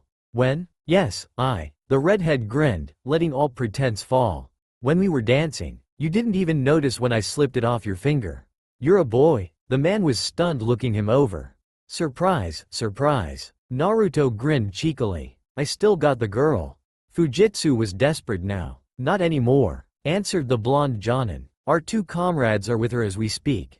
What are you doing? He turned towards the soldiers. Arrest them both. Some of the guards wanted to make move whilst others did not. Stand down, barked a man. Coming forward, Naruto recognized him as the silver-haired captain who let him go when he hid in their station. He's nothing more than a traitor, not the rightful ruler. It was obvious there were two camps in the ranks of the soldiers. One camp that was loyal to Lord Yoshi, the rightful ruler of the village, and those that wished for power and got it with Fujitsu's betrayal. If their fake lord lost now, they'd be all thrown into prison along with the man himself, and neither of them wanted that. And so a fight ensued between these two factions in an all-out. It was pure chaos as everybody fought amongst themselves. Soldier against ninja. Kicking one of the enemy guards away from himself, Naruto noticed Fujitsu trying to make an escape through the window through which Yoshimaru came barging in. Quickly disposing of another enemy, he ran after him. If the man got away, he'd try this again elsewhere and possibly succeed for good. Using his superior speed, the genin quickly caught up and delivering a kick to the man's flank, sending him flying. Fujitsu attempted to crawl away only to be stopped by the young redhead. Looking up, he saw the ice-cold glare from the boy before being punched in the face and knocked out. Taking him by the hand, he dragged the man back into the mansion, not even bothering to lift and carry the disgusting man. When he arrived inside, he saw that the fight was already over and the enemy soldiers were out cold, with the victors standing guard above them. Dragging the fox-like man to them, he practically threw him on the pile and left him for the soldiers to deal with. Thank you. The aged captain bowed to Yoshimaru. It's not me you should be thanking. She nodded towards Naruto. He did all the work here, getting the ring, making sure the mayor's daughter was safe and getting him alone. She indicated Fujitsu. So you are a guy? The captain turned to the redhead. I am. Naruto shrugged lazily. The old captain grinned. His face was priceless. Thank you. The genin grinned cheekily. Then rapid footsteps approached them and they all could see Fu and Kimiko escorting Shiori to them. Kimiko was a young kunoichi who joined their team months after Naruto became a Taki shinobi. She was kind and noble at heart, always willing to do the right thing. She had short, mousy brown hair and big, chocolate brown eyes. She was their medic in training and balance of their team. It was her who kept Naruto and Fu from constantly bickering. Shiori ran up to Naruto and threw her arms around him, hugging him tightly. Thank you, she muttered into his shoulder. Before Naruto could say anything, there was somebody new on the scene. Shiori? Shiori. A man called for the girl. Daddy, she squeaked before letting go of the boy and running up to her father. It was Lord Yoshi himself who came immediately after the fight was over and the traitors arrested. The girl ran up to him and hugged the man, who embraced her back. Her father was a tall man with dark hair and eyes. It would appear the girl inherited her looks from her mother. The two of them hugged for a long time, both having tears in their eyes, with the girl crying openly. At long last, when they separated, the man looked at Yoshimaru. Thank you. I don't know how I'll ever be able to repay you. It was her, Daddy. Shiori pointed at Naruto. She saved me. Lord Yoshi nodded. May I ask you name? Naruto Uzumaki. The redhead answered. Naruto? The man arched his eyebrows. What a strange name for a young lady. The redhead laughed. I'm no lady. You're a boy? Shiori couldn't believe her eyes. She was certain that that was a girl that saved her.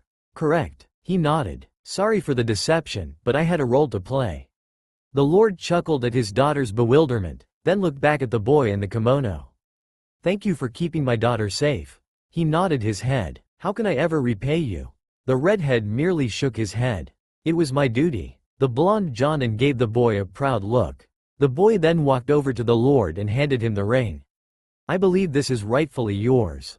The man smiled gratefully. Thank you, he repeated. I'll make sure you are all rewarded accordingly. He then turned to his captain to discuss some business. The four comrades made to leave as their mission was now complete, but somebody stopped the young Uzumaki. Looking around, he saw Shiori holding his hand, with more tears in her eyes. Thank you, she breathed, then threw her arms around him once more. I'll never forget you. Naruto hugged the girl back. And I won't forget you. He promised. His teammates watched the two with fond smiles on their faces. When they let go of each other, the redhead grinned. "One day we will meet again." Shiori nodded, tears streaming down her face, but smiling.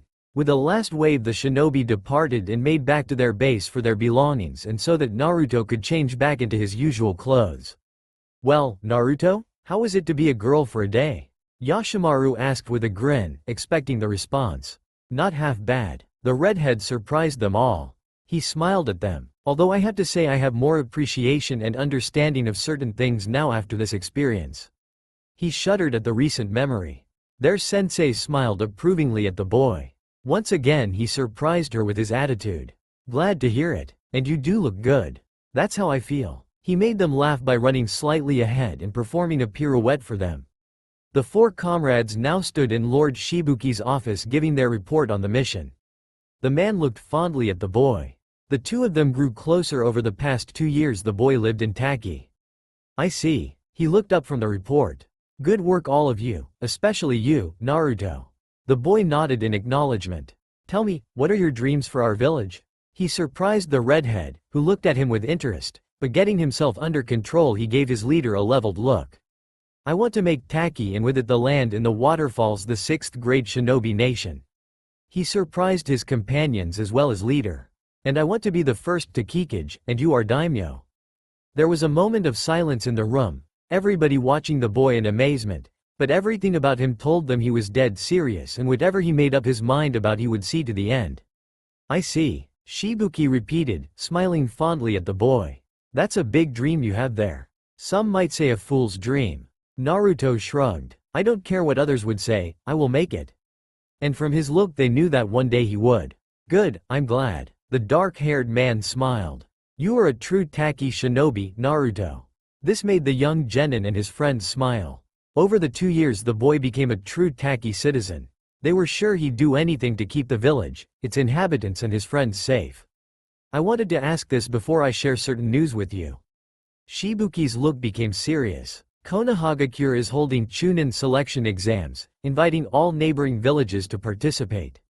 The boy's look too became serious, his hands clenched in tight fists. "Do you want me to pass on the invitation?" "No." The boy interrupted him. "No, it wouldn't be fair to my teammates." He averted his gaze. Both Fu and Kimiko came closer to their teammate, putting their arms around the boy, with Yashimaru walking up behind them and hugging them all from behind.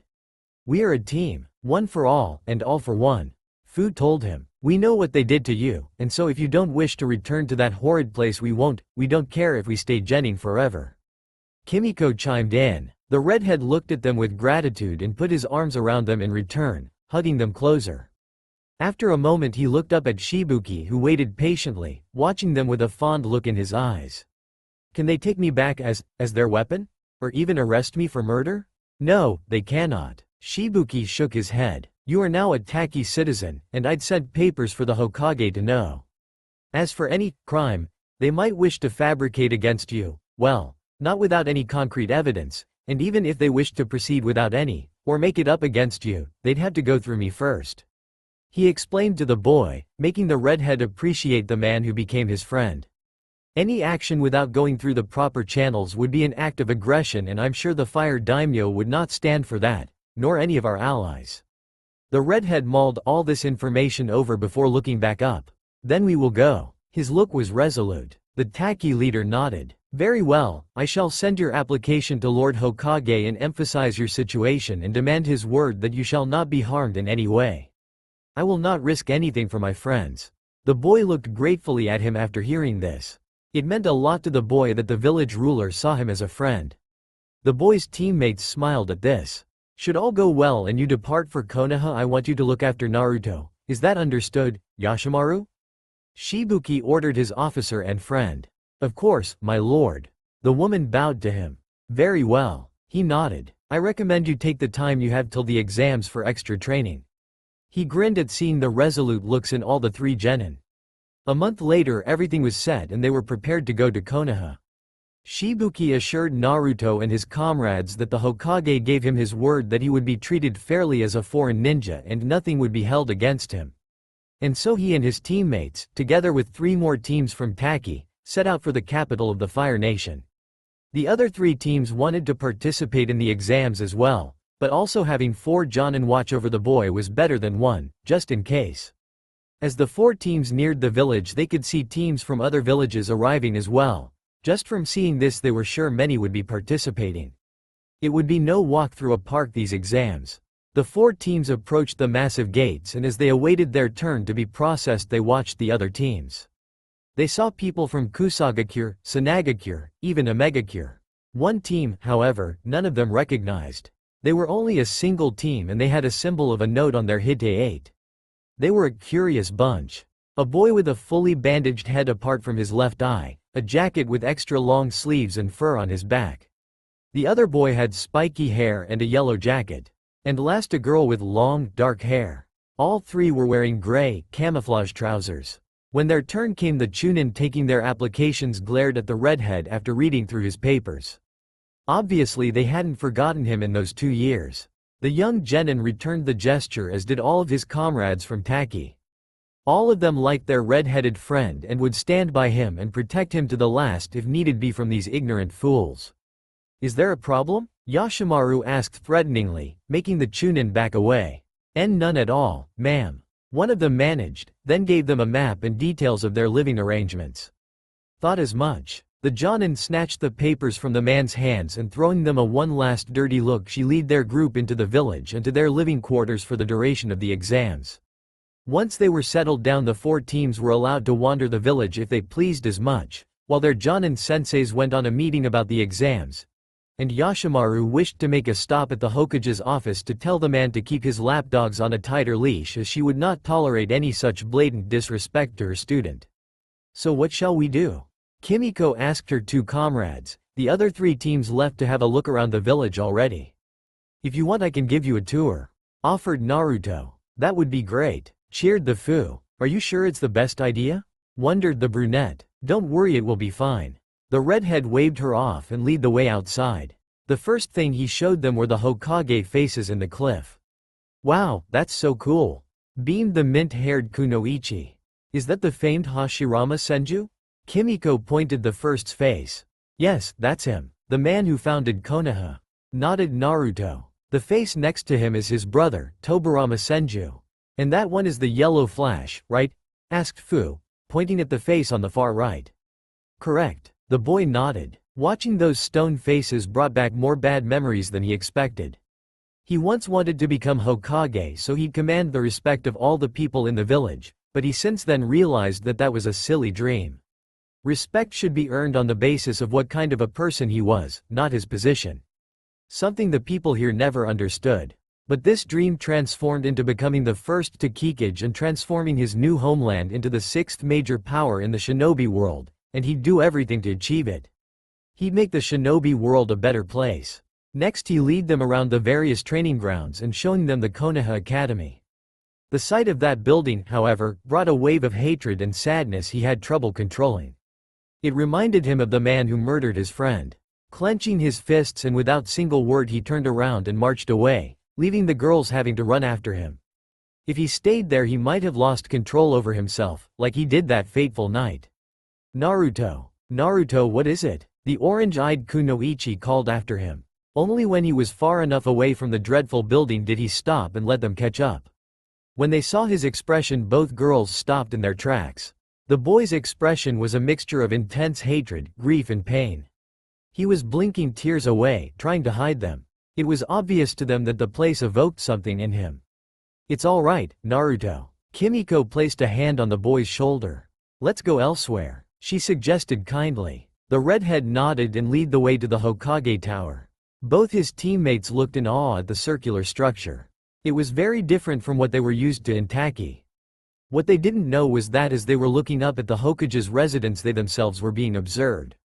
Once his friends were satisfied, he led them elsewhere. Walking through the side streets, the 3 of them were talking.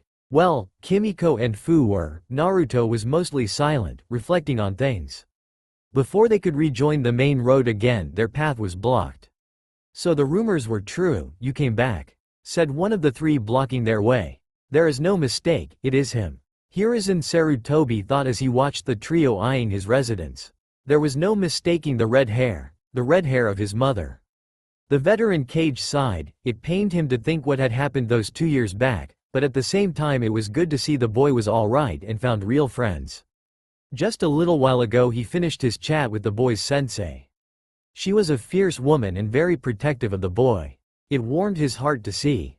Though he'd have to speak with his people once again not to take any actions against the boy, or even try and insult him, he was certain that should they persist the Taki-Jonin would do good on her promise and wipe the floor with them. Of course there was a bigger risk for the boy. There were still those who wished for the boy's head after the incident in the forest back then. Of course he knew the truth of what had happened between him, Iruka and Mizuki. He knew how much Iruka despised the boy, and how much Mizuki was fond of him. He just felt sorry he never saw the warning signs from one of his academy teachers. Jiraiya had been right, he failed the boy. Failed him, his parents, as well as his only friend Mizuki. What did you say? Jiraiya couldn't believe his ears. Naruto left the village. Hiruzen repeated sadly. There has been a terrible accident. He then proceeded to recount what they found in the forest on the cliff and what he believed had happened. When he finished, Jiraiya was beside himself with anger. You mean to tell me you let him be treated like that? He practically yelled at his old sensei. How could you? Please, calm down. He tried to reason with the white-haired man. There was little I could do.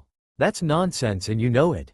Jiraiya wasn't calming down, if anything he was getting angrier by the minute. How could you let the son of Minato and Kushina be abused like that?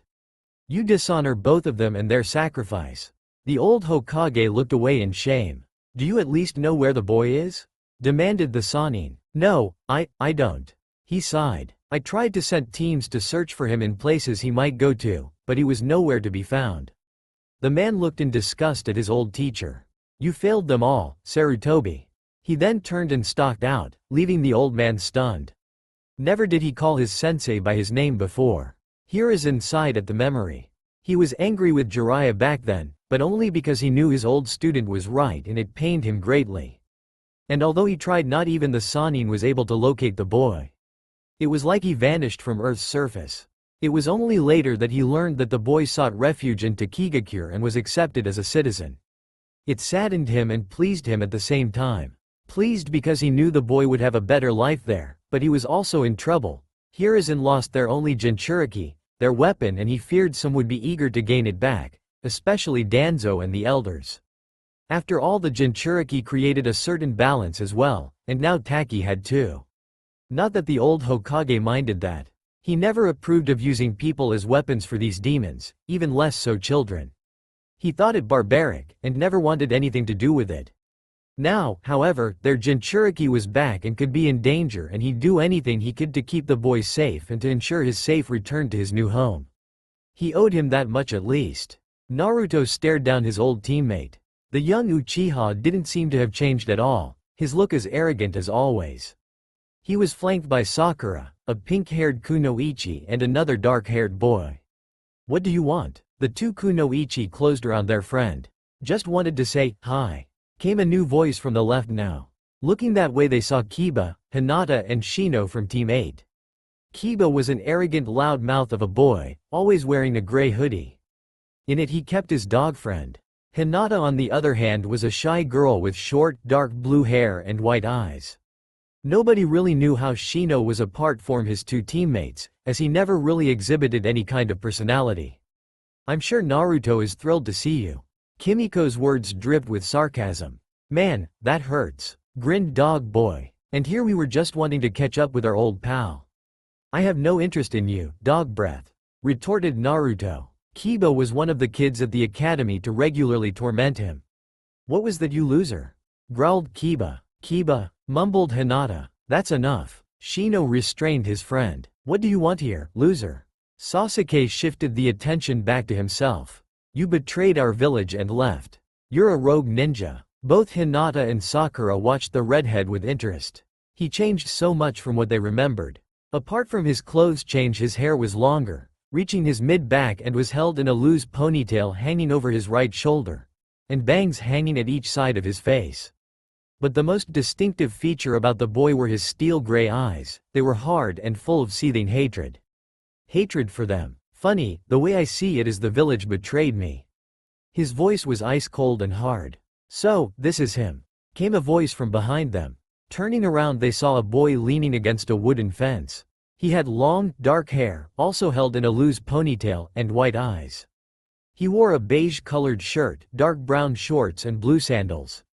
His right arm and leg were bandaged. Next to him stood a boy with a bowl cut and dark eyes. He wore a green jumpsuit with his hite tied around his waist. And the last person was a kunoichi with short, brown hair held in two buns on top of her head and gray eyes. She wore a pink sleeveless kipao-style blouse and green pants. Yes, that's the loser traitor.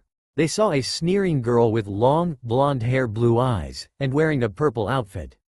Next to her were her two companions. One with dark brown hair held in a high, spiky ponytail, making him look like a pineapple, and the next a larger boy with light brown hair held by his hite eating a bag of chips right now. They were surrounded from all sides now. Naruto became a citizen of Takigakure after you betrayed him, sneered the redhead's mousy-haired friend. He's just a weakling, commented the Uchiha, making the two girls scowl.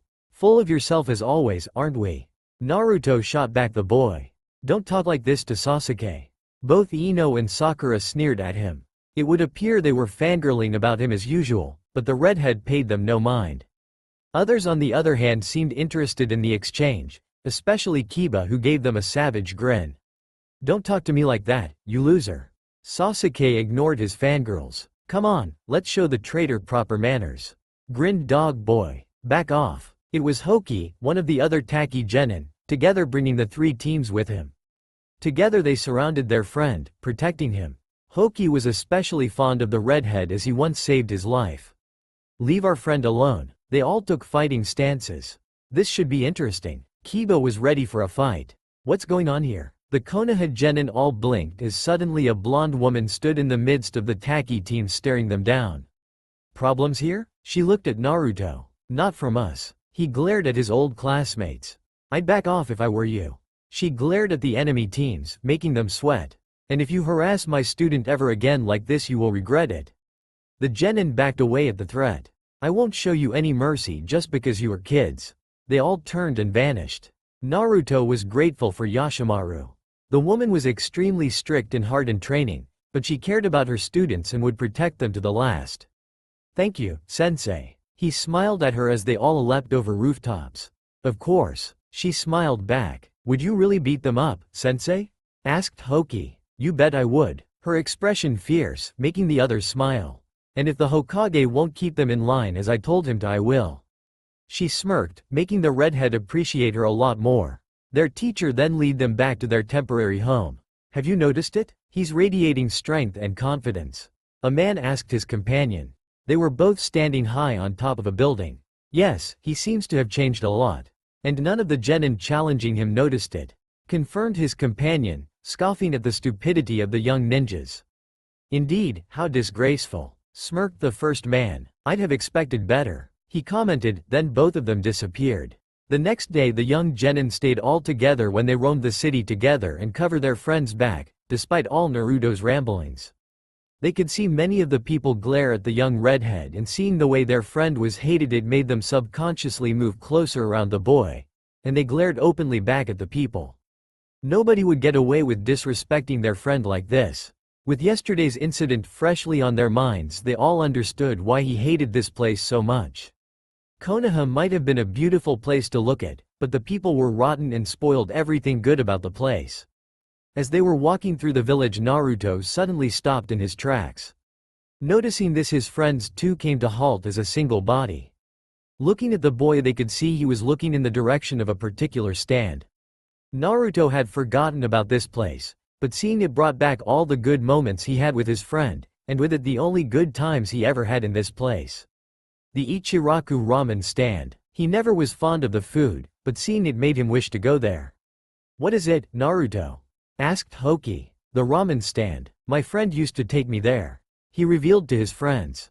Ooh, ramen. Squeaked Fu and ran to the place. Hoki and the others smiled gently at Naruto, and few chuckled at Fu's antics. Well, maybe you should revisit it. The brown-haired Hoki suggested. The redhead nodded and they all went to the stand and found Fu already ordered food for herself. Naruto and several others took seats around the girl and the others remained standing. Tucci finished preparing a bowl of ramen for the green-haired Taki Kunoichi and turned around and served her before turning to her friends. There were quite a few of them. "What can I?" He trailed off as his eyes landed on the redhead in the group. He eyed the boy for a long time. Naruto's friends actually expected some kind of insult coming from the ramen owner as he eyed their friend, but what came next surprised them. "Naruto?" the man breathed. "Naruto?" Ayame whirled around and searched the group, finally finding the young redhead. When she saw him she teared up and ran out of the kitchenette, around her father's little stand and into the guest area where she hugged the young boy fiercely. "We were so afraid you were never coming back, Naruto." The young woman cried openly. "I'm so sorry about what happened." She held him tightly. The young redhead sat there awkwardly. He never truly appreciated Ayame, but now he felt differently, and after some time he lifted up his arms and put them around the young woman. Then he could feel somebody else touching his head. Looking up he saw Tucci. He too had tears in his eyes and a gentle smile played on his lips. They sat like that for a while, with the others watching them fondly. They did not expect there would be people like that. Once they separated, father and daughter looked at the boy. "How did you get to Taki? What did you do all this time?" Tucci asked. The genin surprised the two with actually giving them a smile before telling them what had happened when he left the village. Of how he got to Taki, how he was offered a second chance and how he decided to stay with them and how his life there had been ever since. When he finished, both Ayame and her father had smiles on their faces. They were glad the boy had a good life in Taki and that everybody treated him the way he deserved to be treated. The redhead then proceeded to introduce all of his friends to the two, telling them about them, and the two listened to the other children's stories and laughed at what they heard sometimes. Both of them really liked the Taki children, and it would appear they liked the ramen owner and his daughter as well, since they were nice to their friend. "What about you?" the boy asked at long last. Ayame then told him everything that happened in the aftermath. On how people called for his head, which did not surprise the boy, but made his friends mad, and Ayame looked apologetic. She then continued on how the Hokage stood up for him, which surprised Naruto, since the old man never did anything for him, as well as the funeral. Mizuki was given a funeral with all honors. She had a sad look in her eyes when she spoke of him. It would appear she really did harbor deep feelings for the man. "What about him?" Naruto didn't want to speak the name of the hated man who killed his friend. The Hokage labeled him a traitor and disgrace. She revealed. "Good," nodded the redhead. "So you here for the exams with your friends?" The ramen owner looked at the Taki genin. "That's right," he nodded. "And I'll beat them all." His determination made the two smile, as it did his friends. "Then let me serve you my newest and best recipe." Tucci grinned before he and his daughter went to work preparing bowls for Naruto and his friends. When finished, he distributed one bowl of his improved ramen between each of the young ninjas, starting with Naruto. All of the Taki genin loved the new creation and enjoyed the meal. Even Naruto had to admit it was pretty good. The old ramen maker looked proudly at the pleased faces of the younglings, his creation a big success. As it should, he worked hard on the recipe. He balanced nutrients, vitamins everybody needed, and taste. Once he finished, Naruto looked into his empty bowl, deep in thought. After a moment he looked up. "I'll go visit him," he announced, making Ayame smile. He threw some money on the counter and left, his friends right behind him. Finding a flower shop he went inside. Behind the counter he found Ino. "What do you want here?" She sneered at him. "I want some flowers for a grave." He ignored her. "We don't serve traitors here." The blonde crossed her arms, but she paled considerably when she saw the boy's friends come in and glare at her. Naruto then proceeded to pick a bouquet of blue peony daisies and calla lilies, which he was sure Mizuki would have liked. He and his friends then went to the Konoha cemetery. Naruto went inside while his friends and teammates stayed behind, not wanting to disturb this private moment between the boy and his deceased friend. Naruto walked between rows and rows of graves until he found Mizuki's. It was very pretty, and he found some flowers already there. Most likely from Ayame. He knelt before the grave and laid the flowers down. "It's been a while, my friend." He spoke to the marker. "I've missed you, you know?" He smiled gently. He then proceeded to tell Mizuki everything that had happened from that fateful night, on how he ran away, how he was captured and brought to Taki, where he was given a second chance on a better life and he got it. He told him all about his friends, who they were and how they got to know each other. It was strange speaking to a stone memorial, but it also felt rather liberating for him. I know you may not be too happy that I left the village, but I had to. He explained. They'd have killed me, or at least imprisoned me. He paused for a moment. And I had enough. He admitted. I had enough of these people. It's hard enough to be back now. The redhead nodded to himself. I hate it here. Tears slowly fell from the boy's eyes. But one day, I'll make the world a better place. Nobody should be treated like this ever again. And I will become the first to Kikage. I swear it. That's a big dream, young one. Came a voice from behind Naruto. The redhead wiped the tears away and turned around. Behind himself he saw an older man, with dark brown hair, bandaged right eye and his right arm in a sling. He wore traditional clothes and walked with a cane. Who are you? He asked the man. My name is Danzo. The man introduced himself. He was a good man. He continued after a short pause. Yes, he was. Naruto nodded, looking back at the grave. You are here for the Chunin exams, aren't you? Danzo asked, although he already knew the answer to that question. Yes, I am. The redhead nodded. Danzo too nodded. Make him proud. He told the redhead before turning away. We will speak again. Naruto watched him leave feeling perplexed. It was the day of the first exam and all Taki genin were getting ready. Once they were all prepared, they all were escorted to where the first exam would take place by their senseis. Once at the building, their leaders left them to their own devices. Walking into the room where they were supposed to gather, they could see it was massive and already full of people. As they entered, all eyes fell on them, and several of the people present sneered at them, all Konoha nins. Paying them no mind, the quartet of teams went inside and took some free places and spoke amongst themselves, ignoring the others. What do you think the first exam will be? Asked a Kunoichi out of Hoki's team. Her name was Aya. Something to test our skills. I expect some fights, postulated Hoki, looking around the room. There must be more to it than that, argued Kimiko. You're right, there is. They all looked up to see a silver-haired Konoha nin. They will test everything about us, from our fighting proofs to our intellect.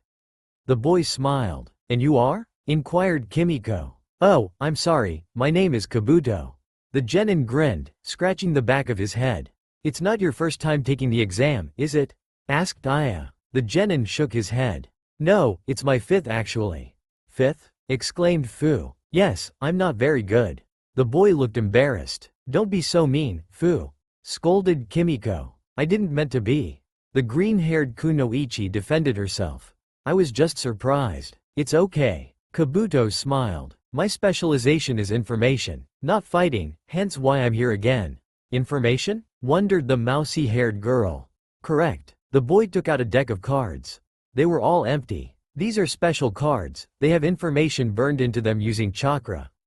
He took the top card from his deck. Placing it on the ground, he put his left index finger on the card and started pumping chakra into it. The card itself started to spin, and after a moment there was a puff of smoke, and then the card was no longer empty. It had a map on it with statistics on how many students from what country were present. I can collect information on any person, as well as the number of participants from each country and the country itself, and then burn it into a card. That is if I can collect the necessary information. That is very impressive. Fu looked amazed. Let me ask, why do you think we hold these exams together? The silver-haired boy asked suddenly, surprising the others. After nobody had an answer, he continued. It's to deepen the relations between individual countries, as well as to advance the level of all ninjas. At least that's what they want you to believe. What do you mean it's what they want us to believe? Wondered Fu. Yes. He nodded. The real purpose of such practice is to find out the level of the ninjas from each land. Every country wants such information, and that's why they send at least one team. If they didn't do that, the small countries would risk being invaded and dominated by strong countries. It's simple as that. He adjusted his glasses. They all looked at the boy in amazement. Was it truly the way Kabuto said? Were they sent here to show off their strength and to collect information on other nations? It was a rather pessimistic view from the silver-haired genin in the least. And why are you telling us that? Naruto spoke up for the first time, getting the attention of his group. If it is the way you say, then we're enemies. Why reveal such information? I don't believe in such practices. The boy smiled earnestly. I believe we all should get along with each other, not make war. He looked at the ground. War is a terrible thing.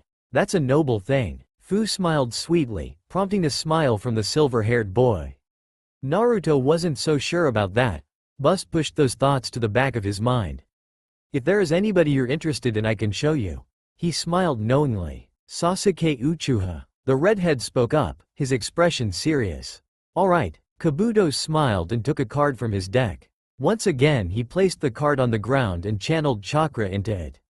After a moment there was a puff of smoke and the information appeared.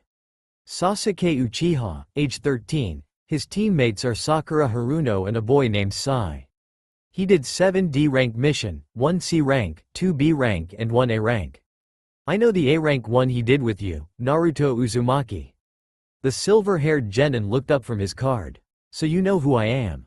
Scowled the redhead. Of course. Kabuto smiled. I told you, information gathering is my speciality. You don't hate me? Inquired Naruto. The boy Konoha genin shook his head. No, I don't, he smiled. It'd be unfair of me if I did, after all I don't know what kind of person you are. This made Naruto's friend smile. At any rate, he shifted his attention back to his card. The Uchiha is only slightly above a mediocre ninja. Most likely thanks to his bloodline. He smirked. Interesting, nodded the redhead. So what do you know about me?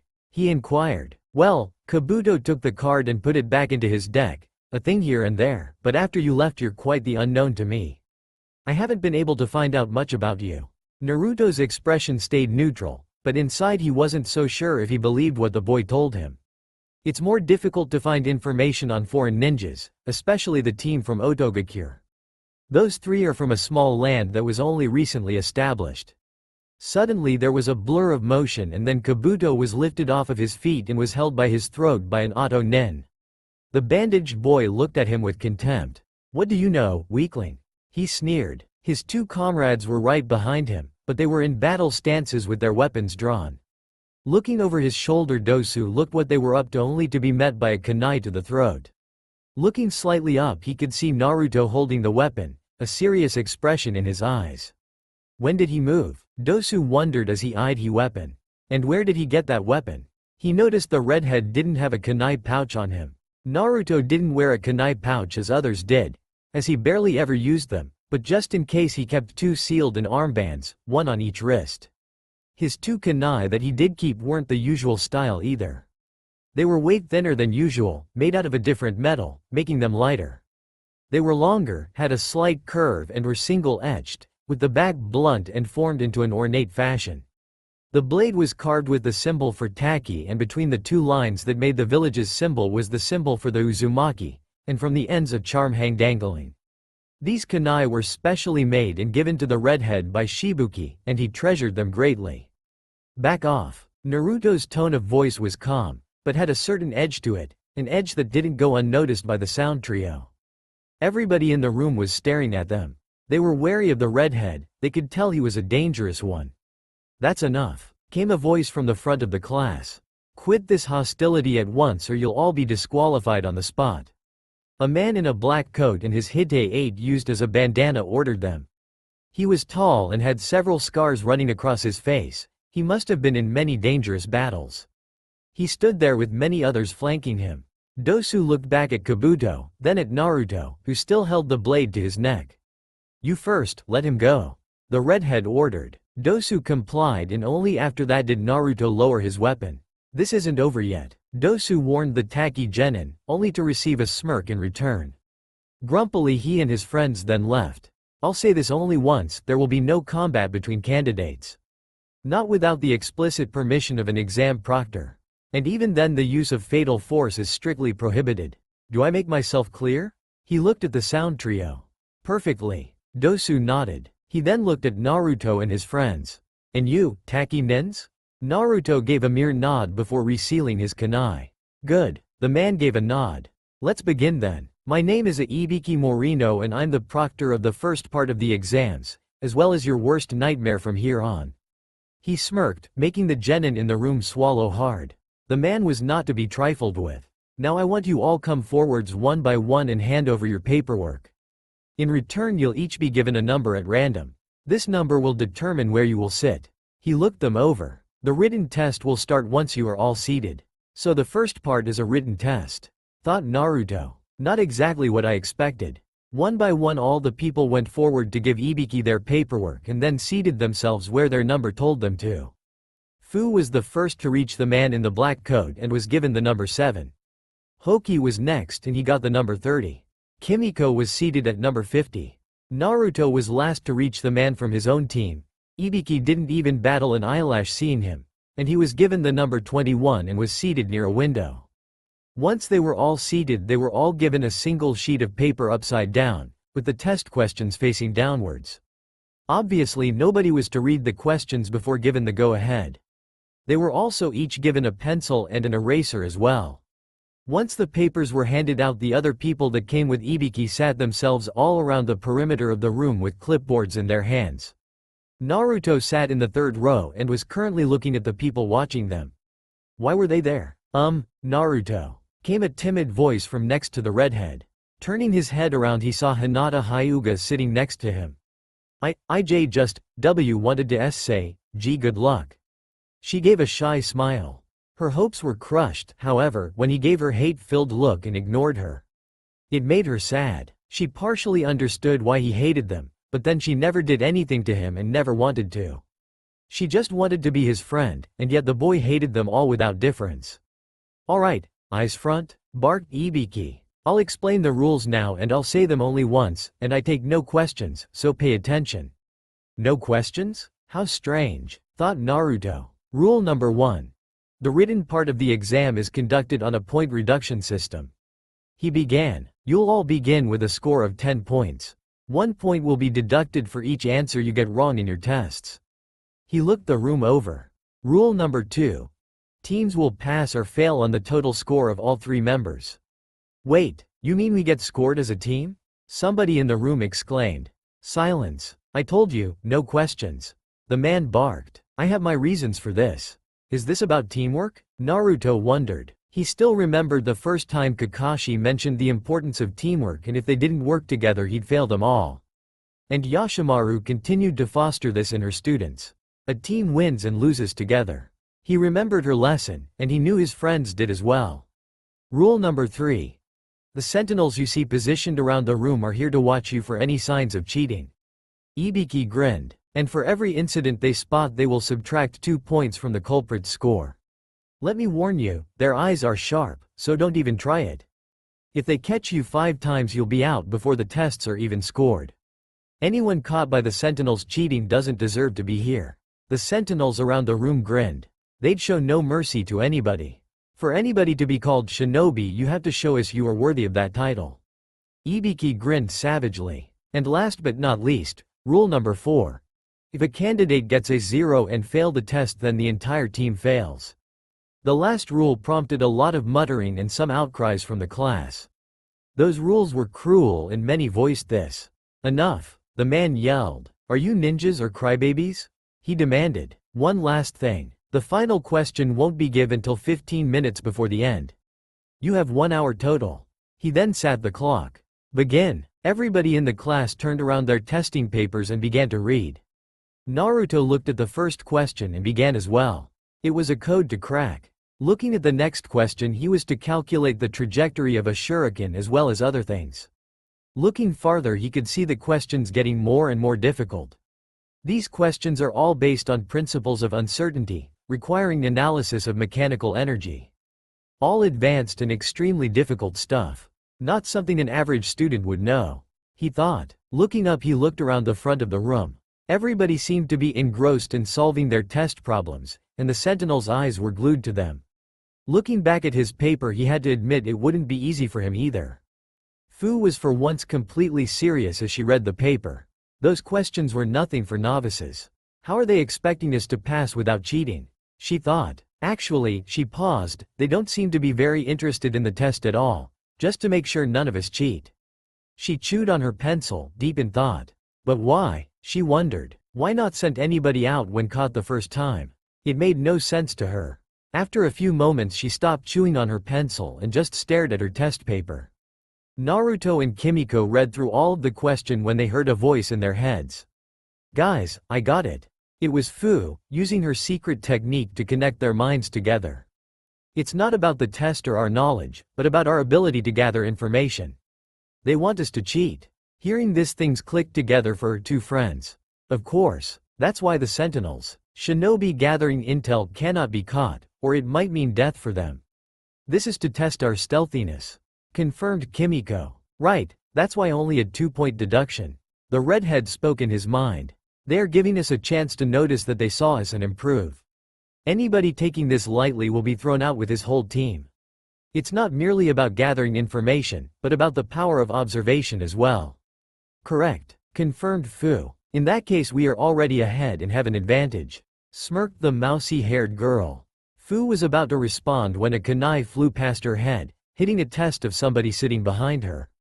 This startled her as she jumped when the weapon flew past her, and with it the technique was disrupted. Looking around, she saw it was some Konoha genin that got caught. That's 5 strikes against you, my friend. One of the sentinels spoke up. He had short brown hair and strict-looking eyes. Take your friends and get leave. Wait, the boy screamed. I didn't do anything. You got the wrong guy the first just. He wasn't allowed to finish as he was slammed against the wall by the same sentinel. I don't care for your whining. The man growled. If I say you get out, you get out. He let the boy go and with a sound of disgust returned to his position. Number 63 and 37, you are out. Another of the sentinels called out. Those called out stood up and together with their teams they left the room. So far all the Taki teams were holding up and weren't spotted, but there was no guarantee it would stay that way, and Naruto wished they all make it. Then the voice in their minds returned. Sorry, guys, I got startled by the sentinel. Fu apologized, still shaken by the incident. That's understandable. Naruto waved her off. Never mind that now. Can you transmit to our other teams as well? The orange-eyed Kunoichi was surprised by this question. I can, but why? I want all of us to make it. The steel-eyed genin told her. We will communicate the answers between each other. Can you make it happen? It will take quite a bit out of me, but I can do it. She confirmed determinedly. First though we need to establish the answers between us. Naruto and I are already working on it. Kimiko revealed, only for her friend to smile. She expected as much from her teammates. Using his long sleeves, Naruto performed a single-handed summoning technique, an art taught to him by Yashimaru in individual lessons, as she perceived he'd have a knack for such a difficult art. His long sleeves provided the perfect cover for it. Using all the control he had, he summoned the smallest lizard he was capable of calling up and sent it off into the class. Simultaneously, Kimiko caused a minor distraction and used a simple, but effective technique for blinding one of the students she thought was doing well on the test. Blinding the boy gave Naruto's lizard time to scout the test and then return to its master or continue on and repeat the process as many times necessary. During the time they collected the information, several other students were disqualified from the test. Some tried to protest, but were kicked out by force when needed be. None of the sentinels took any kind of mercy on the young students. Number 88, get out of here, called another, and take number 121 with you. The named students and their team members left the classroom, heads hanging. It was shameful to be called out like this, and it might take a while for them to back on their feet once again after such an experience. Once the tiny lizard was free, it climbed the redhead's leg and back into his sleeve and through there to his ear, where it relayed everything it had learned. Naruto then wrote what the creature told him. Once finished, he waited for Fu to make contact again, which came moments later following the signal by Kimiko. Do we have it? Asked the orange-eyed girl. Did you ever doubt us? Smirked the redhead. Not for a moment. She smirked back. Tell me all you have and I'll get to work. And so for the next several minutes Naruto relayed everything he had learned and passed it on to Fu and Kimiko, who too was connected to the green-haired Kunoichi at that moment. In the meantime, while Fu worked to relay all of their information to the other 3 Taki teams, more and more students were caught and sent home. When she was finished, 11 teams were already out. While their students took the exam, their teachers sat in the lounge, all together with the other Jonin from the other lands. Almost all of them sat or stood in their own groups, not wishing to socialize with the others. The situation felt rather tense in the room. Most vocal in the room were the Konoha Jonin, especially a man with a bowl haircut and a green jumpsuit. This will show who has the power of youth. The man laughed. Would you mind keeping it a bit down, guy? A Kunoichi with long, brown hair and red eyes shook her head. Oh come on, Kurenai, have some fun. The man laughed some more. Have you guys seen Naruto? Said Kakashi, a white-haired man, using his Hite 8 as an eye patch. Everybody in their group became serious, even Guy stopped laughing. Yashimaru and his colleagues overheard this and ceased their conversation in favor of listening and waiting what would follow. Yes, nodded Asuma, a tall, broad-shouldered man with short black hair and beard, who was always smoking a cigarette. He changed a lot, hasn't he? The others nodded. Is it true what they say about him? Wondered Kurenai. Yes and no, Kakashi answered cryptically. What do you mean? The kunoichi felt slightly exasperated. It's true Naruto killed Iruka, but it was in self-defense, not in cold blood as some might want to make you believe. Explained the white-haired Jonin. Lord Hokage explained it was because Iruka murdered Mizuki before the boy's eyes. Is that true? Asked the woman. My guess is it is. Iruka hated his guts, supplied Asuma. And nobody did anything? She wondered, and she got her answer as Kakashi looked away looking very guilty. Asuma closed his eyes and smoked his cigarette. Only Guy met her eyes openly. You're aware just how much everybody hated the boy, right? The kunoichi nodded. Many would have been glad if Iruka killed the boy. Guy sighed. Many are actually angry that he defended the boy afterwards. Kurenai looked horror-struck, but then it's not like she ever did anything herself, although she knew just how mistreated the boy was. After that he left the village, and it would appear he hates Alvis now without any difference. He then looked at his rival. And quite rightly. Kakashi only looked more guilty after the look Guy sent him. Kurenai looked between the two. Did I miss something? Did you miss something? Somebody repeated from behind them sarcastically. Looking around, the four of them saw Naruto's new sensei, Yashimaru. The blonde Taki Jonin walked up to the Konoha shinobi. You little friend here, she indicated Kakashi, never paid attention to all his students as he was supposed to. He failed Naruto. She gave the man a sharp look. Go on, tell me I'm wrong. None of you ever did anything, nor did you actually try to get to know the boy. The Jonin scolded them, and took pleasure in their embarrassed looks. She was very fond of her student and felt compelled to defend him. You're very fond of him, aren't you? Asked Kurenai. I am. The Taki Jonin admitted. Neither of you ever realized what jewel you had in him. The other Jonin behind Yashimaru shot the four more dirty looks. And now he'll show you all what's he made of. So you expect him to pass?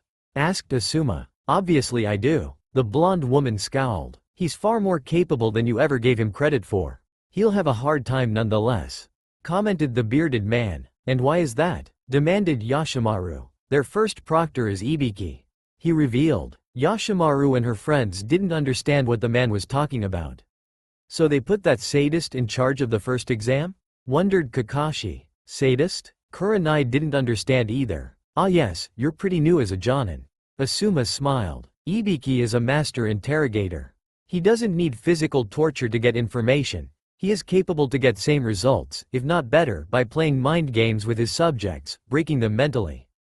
That news was actually worse. With somebody like that the exam would be extremely hard.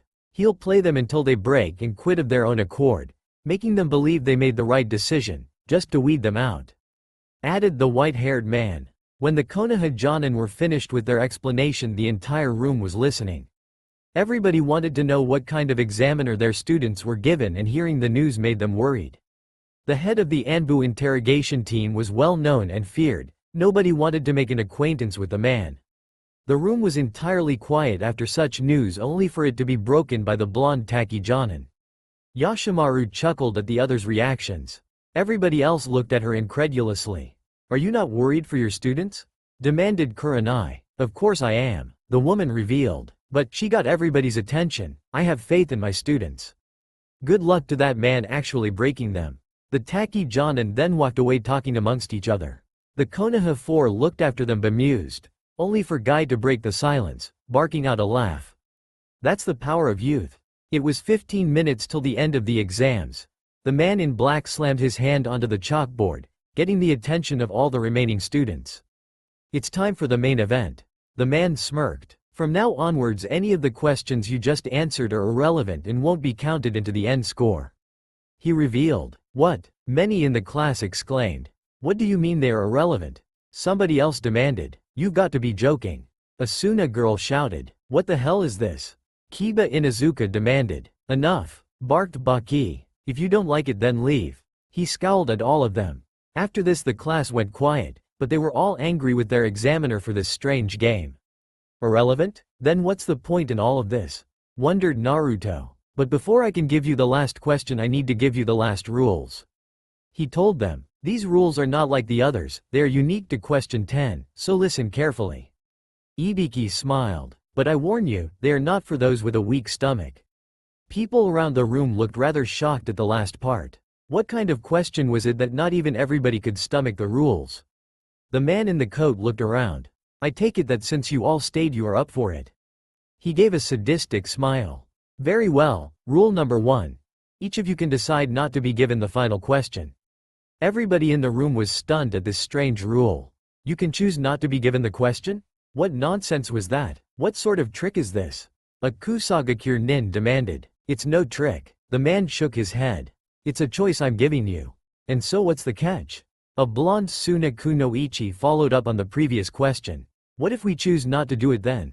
If you choose not to take the question you fail. Ibiki smiled. And with you your teammates fail as well. What kind of choice is this? Shouted Hoki angrily. There is no choice. If we do that we fail our teammates and friends. He was losing composure. What do you think of this, guys? Fu connected back to her friends. I'd say it stinks. Answered Kimiko. It does. Naruto nodded to himself. Could you connect to the others? Hoki there lost his composure. He might do something rash in such a state. Sure, I'll be right back. The orange-eyed girl disconnected from them. Are you sure about that? Ibiki answered the brown-haired tacky boy. You may change your mind after you hear the next rule. Rule number 2. Should you accept the question, but answer it incorrectly not only will you and your teammates be all failed, but, he grinned, you'll be banned from taking the Chunin exams ever again and be forced to stay genin for the rest of your miserable lives. There was a great uproar in the classroom. Nobody could believe their ears what they just heard. Staying genin for the rest of their lives and being banned from taking this exam ever again? That was cruel. What kind of rule is that? There are many people here that had taken the exam before. Shouted the blonde Ino. The head of the interrogation corps laughed. That's as well as maybe, but this year it's I who makes the rules, and trust me I'll make sure you'll never get a second change in this exam.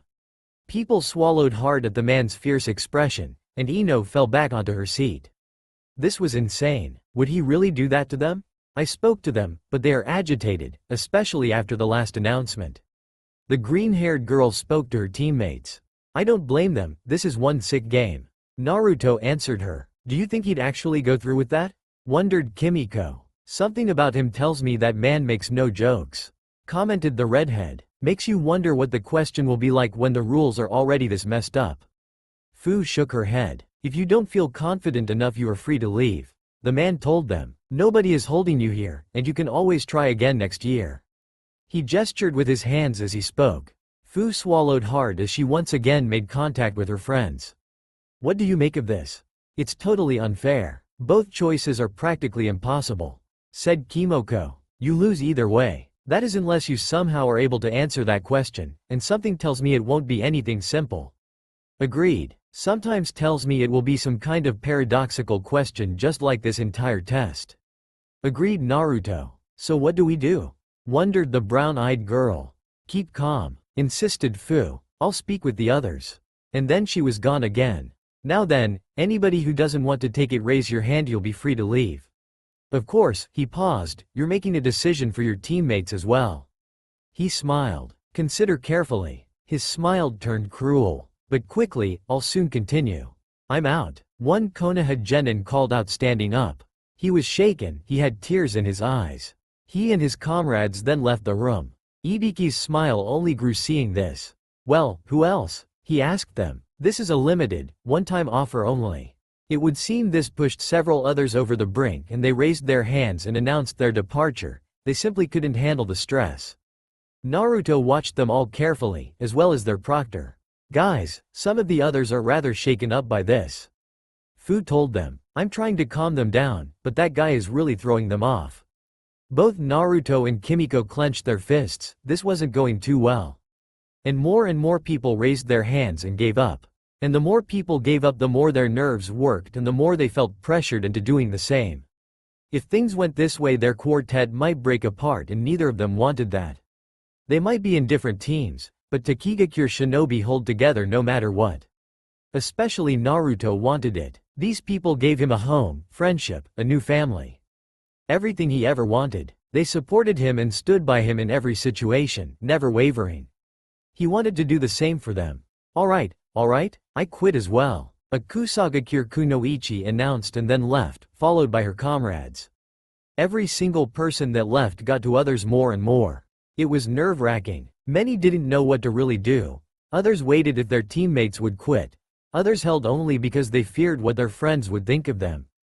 Yusuke Nakayama, the last of Hoki's teammates, Aya Ehara, Hoki himself, Fu, Kimiko and the other Taki genin all stared in surprise and horror as their red-headed friend stood up. They couldn't believe their eyes. Naruto giving up like this? There was something seriously wrong with that. Their friend would never give up like this. What was happening? Several people in the room looked victorious, happy to see the redhead break. This would once and for all show what a loser he is. But he stunned all by instead of announcing his retreat, smirking at their proctor. That was a good game you played. He looked at the scarred man. But I had about enough. It's getting old. People cringed at his lack of respect. And I'll not let you play with my friends like this any longer. The boy scowled. You won't get any of us to chicken out. Who cares if we stay genin for the rest of our lives? That doesn't stop us from being great shinobi that do not back down and do not abandon friends. You can't scare us. He slammed his hand onto the desk. We don't quit and we don't run. We go for it till the very end. He grinned as he sat down. Everybody in the class looked at the boy in amazement and his friends in admiration. He did it, thought Fu. He calmed our friends down and with them the entire class. Nobody will back down now anymore.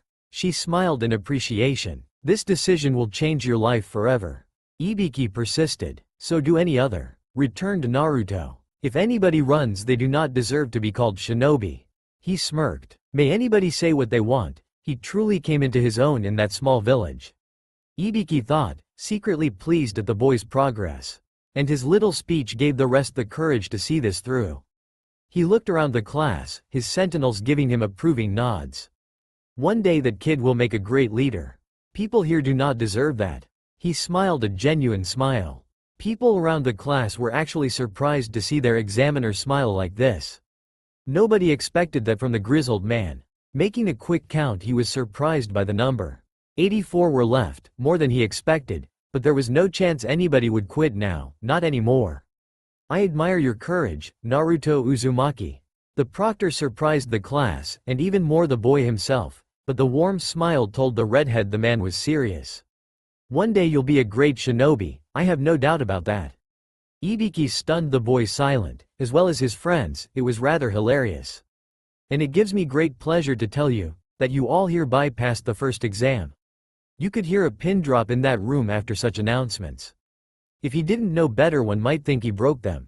Wait, somebody shook themselves off of the surprise. What do you mean by that? I mean exactly what I just said. He grinned. You all passed the test. What about the 10th question? Demanded Ino. There never was a 10th question.